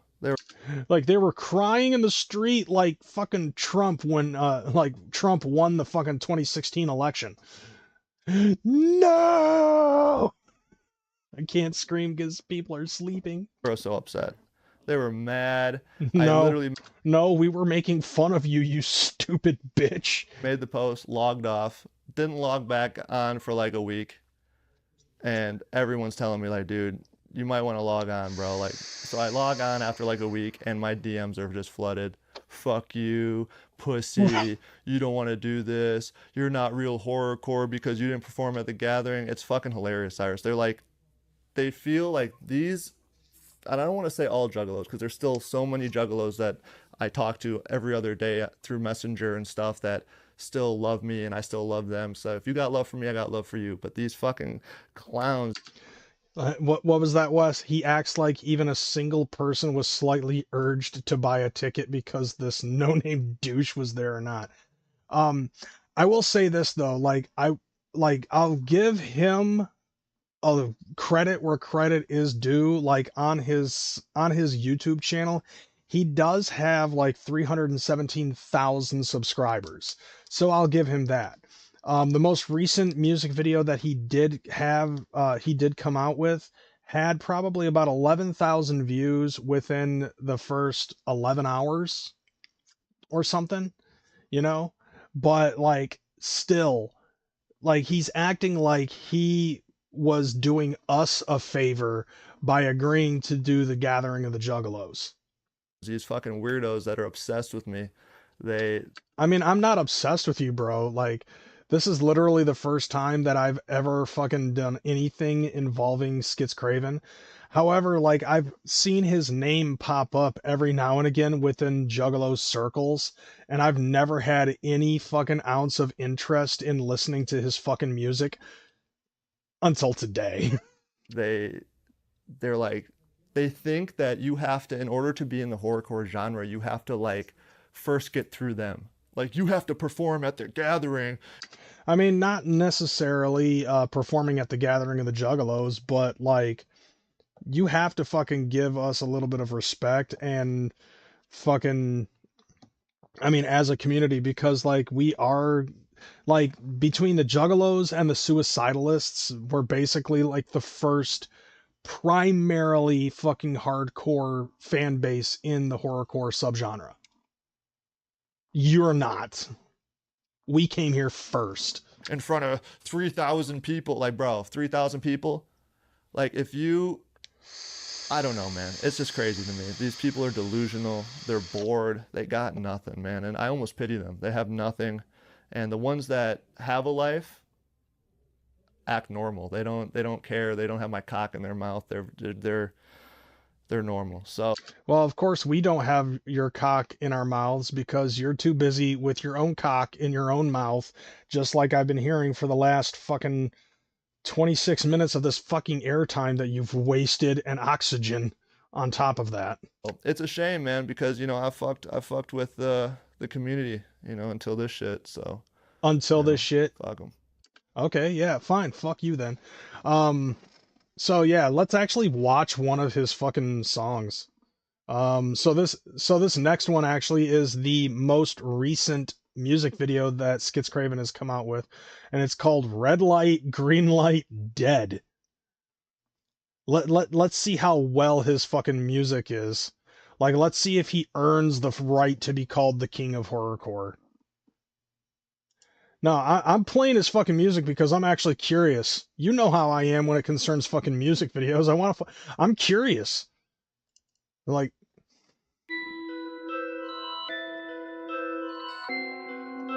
okay.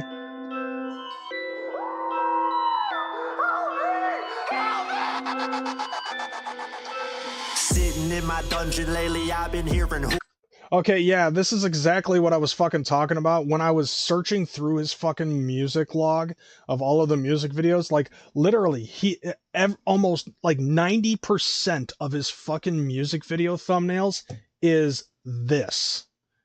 Him and his fucking bald head and like him in the direct fucking center with this Cheshire grin, trying to look evil face on his fucking, you know, in his fucking mouth. So like, okay, yeah, so anyways, yeah, he's got this chick bagged up and fucking tied to a chair. How is she able to breathe with all of that saran wrap? Like, I know it's supposed to be like him killing the chick, but like she's got a lot of fucking saran wrap surrounding her fucking face. Like, is she just good at holding her breath or something? Or Caillou grows up to be a pathetic horrorcore artist. Yeah, look at this skinny son of a bitch.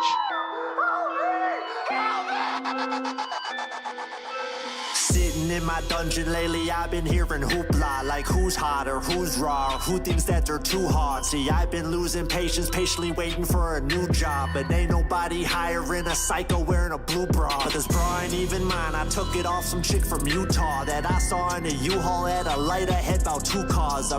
Okay, bro, you're doing the same exact fucking shit that I've seen ICP fucking do. Like, you're literally doing the exact same fucking thing. How are you different? How are you differentiating yourself from all of the other Juggalo rappers that I've fucking heard? How are you differentiating yourself from all of these fucking horrorcore artists that we have heard over the fucking years? How is this any different? You know what I'm saying?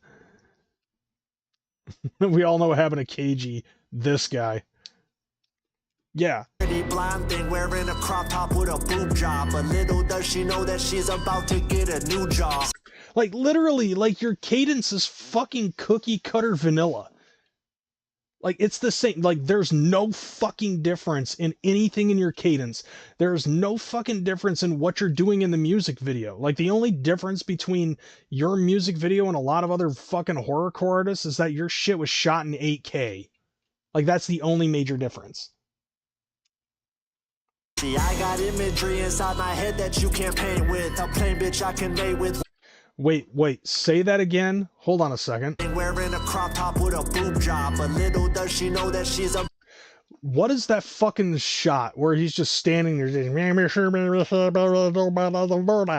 I'm not moving, so it makes me look a little bit scarier. Motherfucker, I rap better than you. About to get a new job. See, I got imagery inside my head that you can't paint with. I've got imagery in my head that you can't paint with. Is that the darkness within? Because I'm pretty sure that I have heard rapper after rapper after rapper, whether it be in wicked shit, acid rap, horrorcore, or juggalo rappers who all fucking say the exact same goddamn shit as you do. Even I have. Your fucking storytelling is basically the same fucking shit that I have heard over the last goddamn 30 years of listening to horrorcore.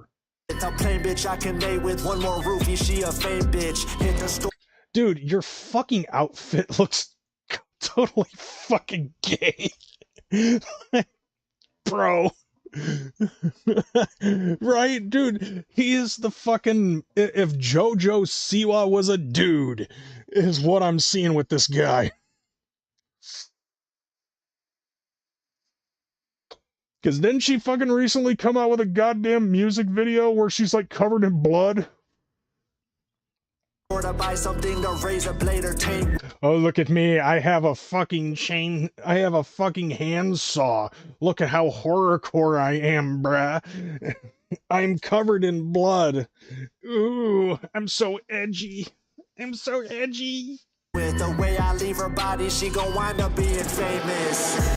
Oh, look, a fucking homage to the movie Psycho. Get this black bitch off my screen. Oh, look at me pretending I'm in the movie Saw. Red light, green light, dead. Red light, green light, dead. Red light.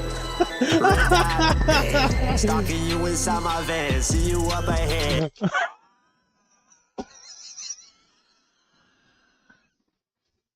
Oh, dude, oh my god, it's getting dark.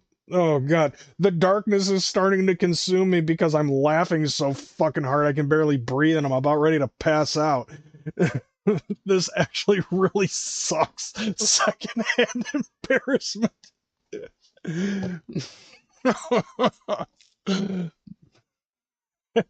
Okay, the darkness. Darkness, everybody, darkness. He has the whitest teeth his daddy ever came across. The pitch black is coming out. Look at you guys. Red light, green light, dead. Red this guy really likes saran wrap. Drag the slut to my van while the light's still red. Once it's green, but I'm sawing off her head. Baby, I like head. The way I'm eating pills. Baby, I like head and cut, and your head would mean so much to me. He looks like a neo-Nazi, right? Yeah, that's probably why he's got that bitch tied up and her head's covered in fucking saran wrap and shit, you know, because he fucking found out that his fucking girl here in the music video was a mixer. And that's why he's trying to kill her. He's definitely a Harris supporter. You think that I like meds, ain't talking blow.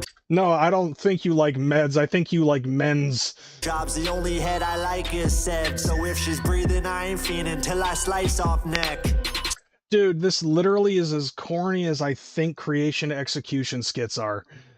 Like, bro, like, you think that you're the greatest fucking rapper in the horrorcore genre? Bro. Like, you have, like, the most vanilla cookie cutter fucking cadence I have ever heard in my goddamn life. Sickle breed, watch your mouth, you're climbing up a sickle's tree. I don't wanna come until I feel the razor tickle me. Mendota, mental. Look how fucking thin this dude is. Like, this motherfucker is supposed to be threatening, and this motherfucker has stick arms. Like, seriously, it's like, look at him holding onto the chainsaw with a strong hand. They should have never let a sickle free. Now look what you.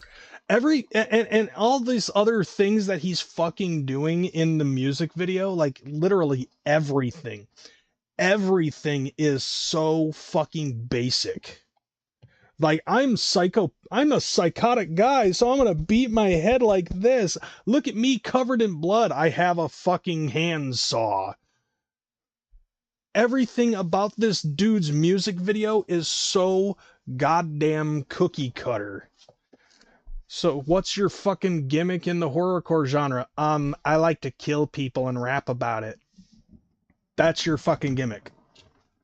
Done. Look at the fun that we're about to have. Caskets, all that I'm envisioning is ashes. They 5150 me, a threat to all the masses. A massive superstar, but when the curtains close, I'm tragic. A beautiful mess, my demons say I'm so attractive.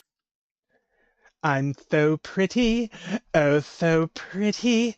I'm so pretty and witty and gay. God.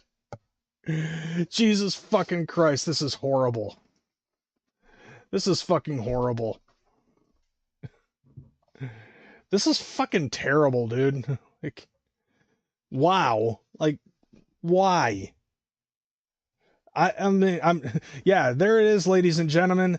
The king of horrorcore. Like, he needs to do a fucking collabo with King Crimson, so that way we can have the royal couple. The king and queen of horrorcore. You know, this impromptu dance shuffle. Like, dude, this is just fucking terrible. Everything about this is fucking cookie cutter Juggalo basic shit. Like, I think the most amount of money that he's gonna get out of this is the fucking fact that he, you know, did this video in 8K, and, like, I don't know who's doing the fucking beat, but the beat is even fucking kind of simplistic as well.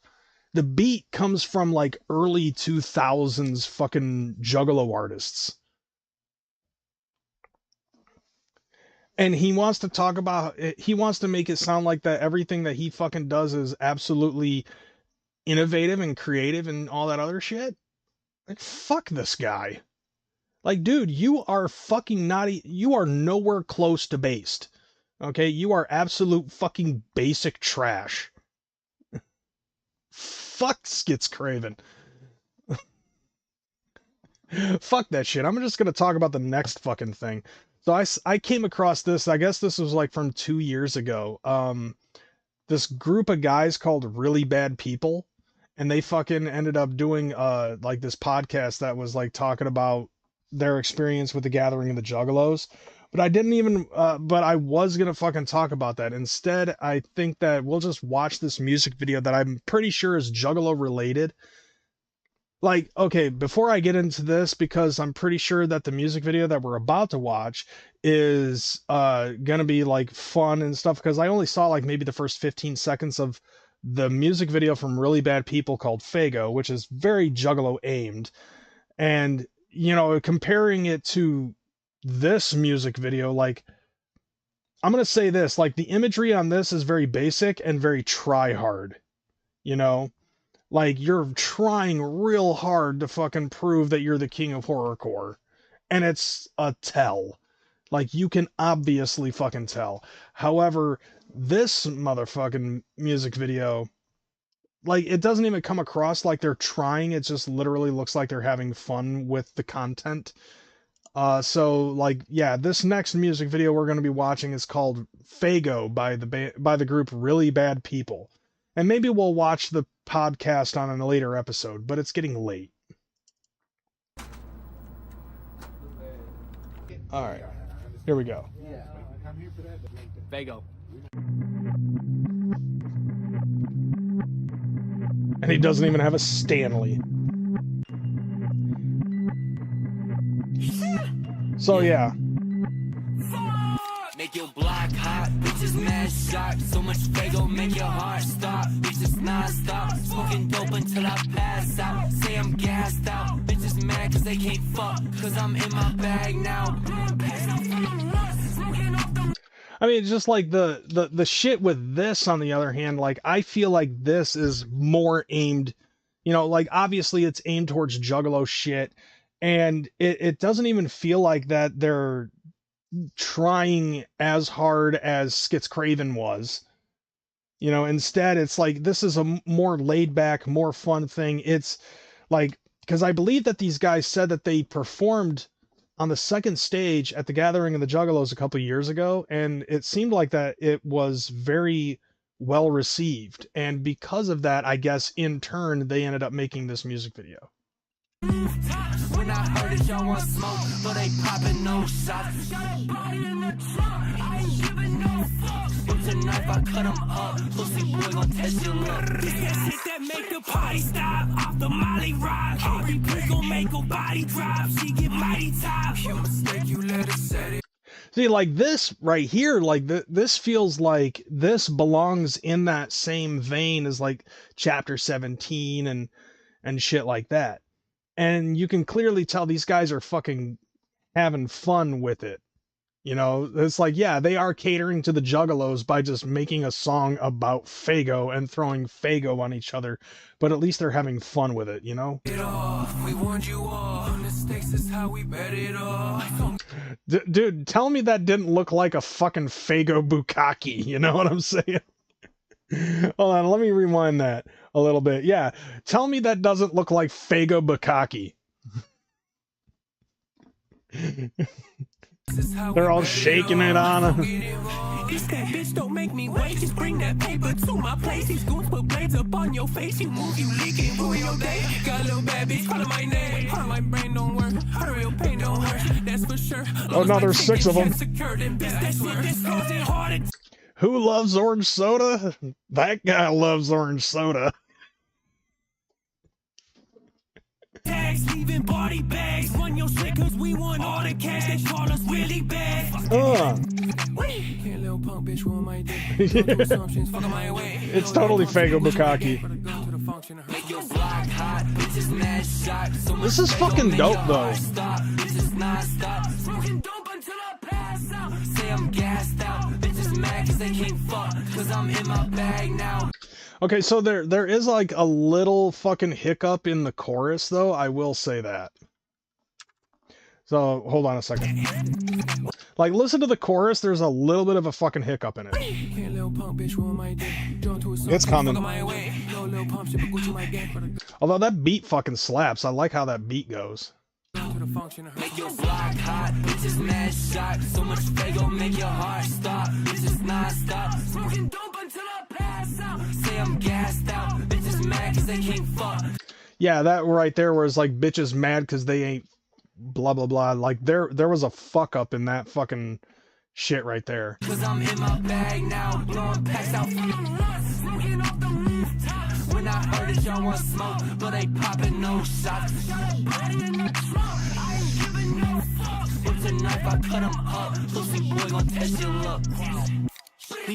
So this makes me wonder, it's like, okay, it doesn't come across like a lot of their, like, just, this is my first taste of Really Bad People. And it makes me seem like that they don't really fucking, yeah, that's what I'm digging, is I'm digging this energy that they have in this music. The beat's fucking tight. I like their flow. I like the way that they're fucking carrying themselves. They are basically catering to the Juggalos, but I don't feel like that, for the most part, their music is aimed at that fucking audience. But as the years have gone by, like, this is where music, specifically hip hop, has really leaned into, and after that whole mumble rap bullshit fucking came into play and more trap has come into play, this is, this is what the Juggalos are fucking, gravitating towards is this fucking type of flow, this type of sound.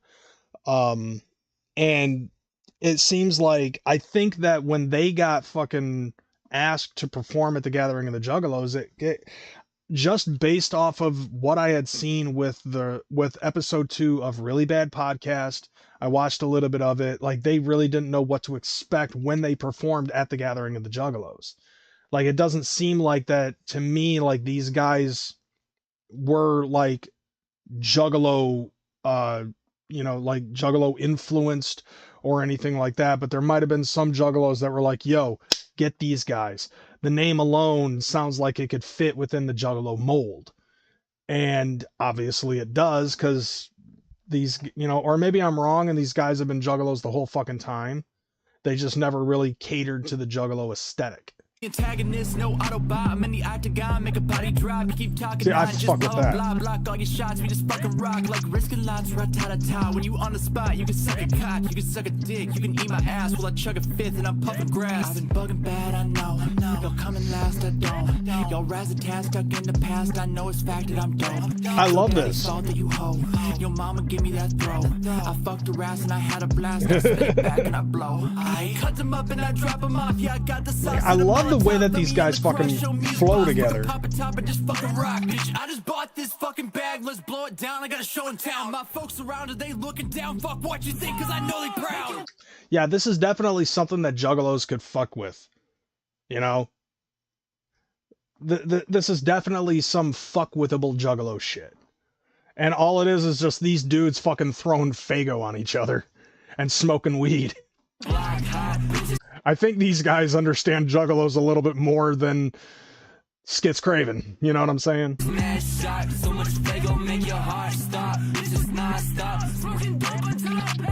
Yeah, that's right. Swimming in Faygo bottles. Like, I love this energy. Like, these guys got energy.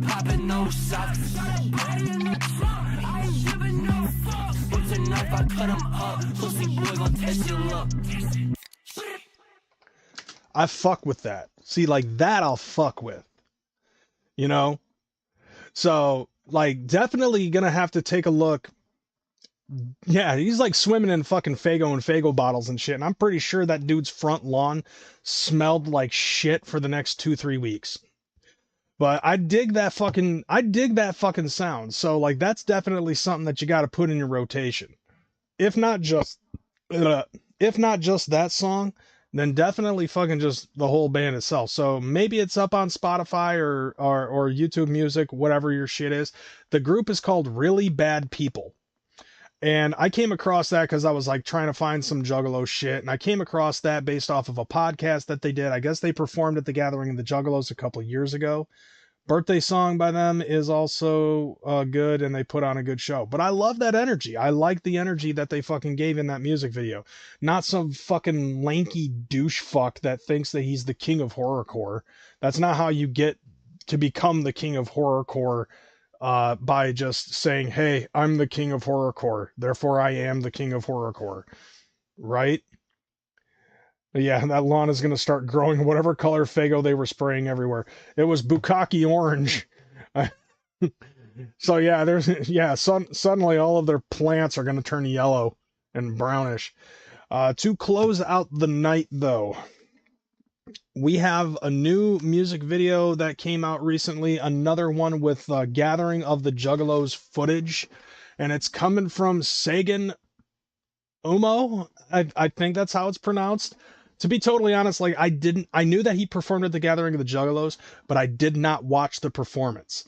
I don't know if I was too busy doing other shit or I just didn't have interest because I didn't know who the hell the guy was.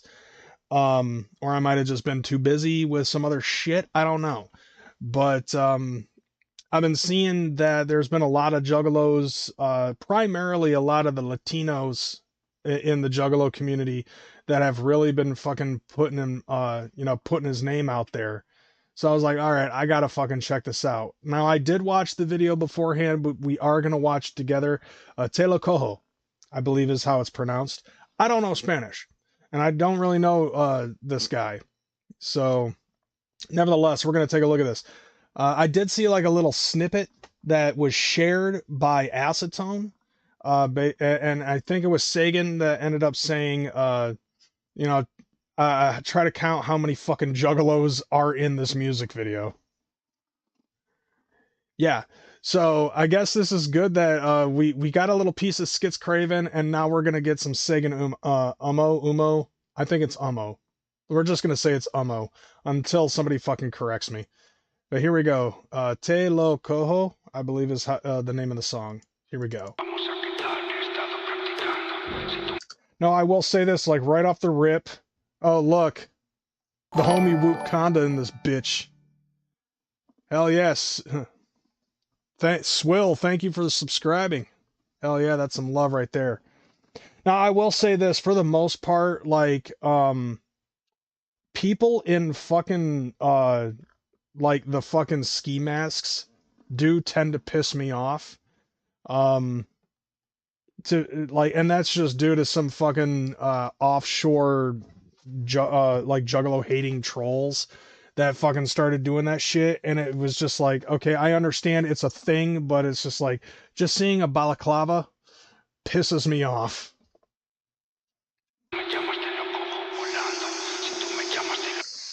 Like, you really got to impress me in order to fucking get that shit. To be fair, you picked the most basic Skitz song, which he admitted to just making it for Halloween. Try his more deeper songs like Session 9 or Mama's Husband, or It Was Skitz. To be totally honest, like, I picked the most current music video, and if Skitz Kraven does not have faith in the music that he's putting out at all fucking times, then that really says something about him as an artist. I'm just saying.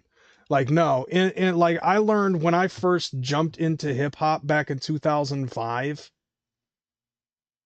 When I first started doing music in 2005, I was told if you're gonna make it anywhere in this fucking music industry, you have to believe that you're the fucking shit and everything you put out is the fucking shit. You have to do that, otherwise you're not gonna get very far.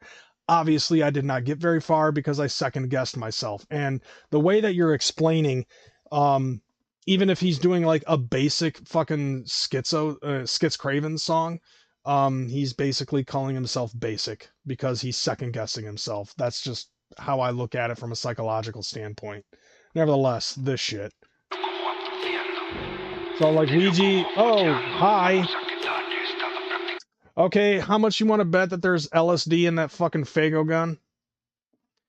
You didn't even finish the Skitz interview. You stopped it before you started talking mad shit. Yeah, but I've also got a time limit. I would like to finish this before midnight. So, like, I love the love that he's getting from this shit.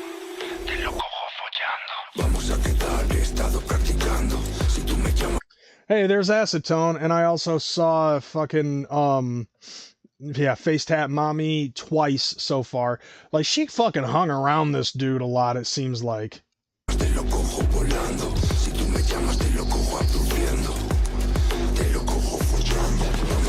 Fucking A. Yep.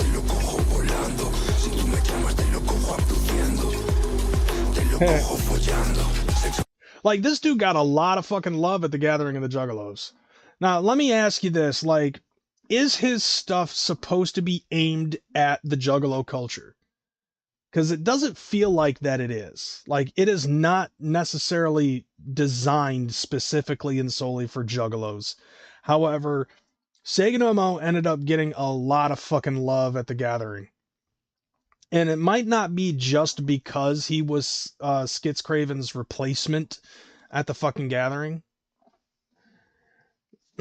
Maybe it's the cartel infiltrating us. Probably not. Probably not. But like, just the energy alone from this fucking music video is showing me that there is a lot of fucking respect to the Juggalo world, and it's given back to him. And that's really what it's about. And I love the camera shots and shit too. I mean, like, I love a lot of this. Hey, Bridget Bites. See, like, that little fucking shimmy right there was, like, that right there shows, like, he's fucking getting live in this set. Like, right here. The little kicky thing that he does. And obviously, like, a lot of this also was that right there. And you can tell, like, a lot of it was, like, set up at their fucking tent and shit. You know, like, where they were selling their own merchandise. Their on-stage shit. Them walking around at the gathering of the Juggalos. Fucking, also, they were on stage during the fucking, DJ Chunk, you know, like, night show, at the after party and everything. Like, it's fucking it's fucking awesome. And seeing how much love that this group got. I love that. Yeah. I got what I wanted out of the fucking interview. That's what I wanted. And by the way, the link is in the description if you want to watch the rest of the fucking interview. This is like, what, the 4th or 5th time that I've seen Face Tap Mommy now in this fucking music video. Oh yeah, like, that doesn't just scream fucking daddy issues.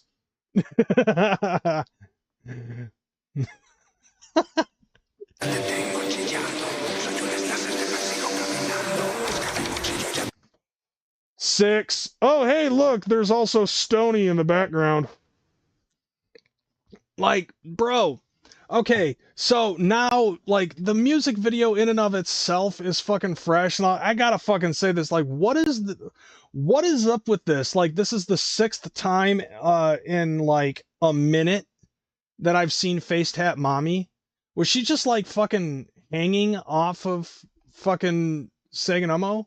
That entire fucking shit? Like, come on.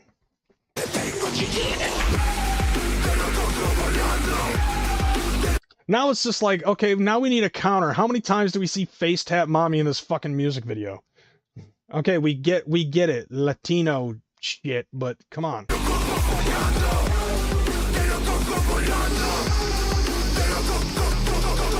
7. Like, look at this shit. Like, he jumped into the fucking crowd?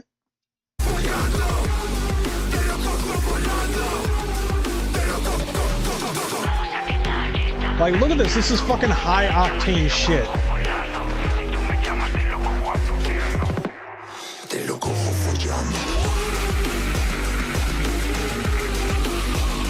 Dude, this is fun.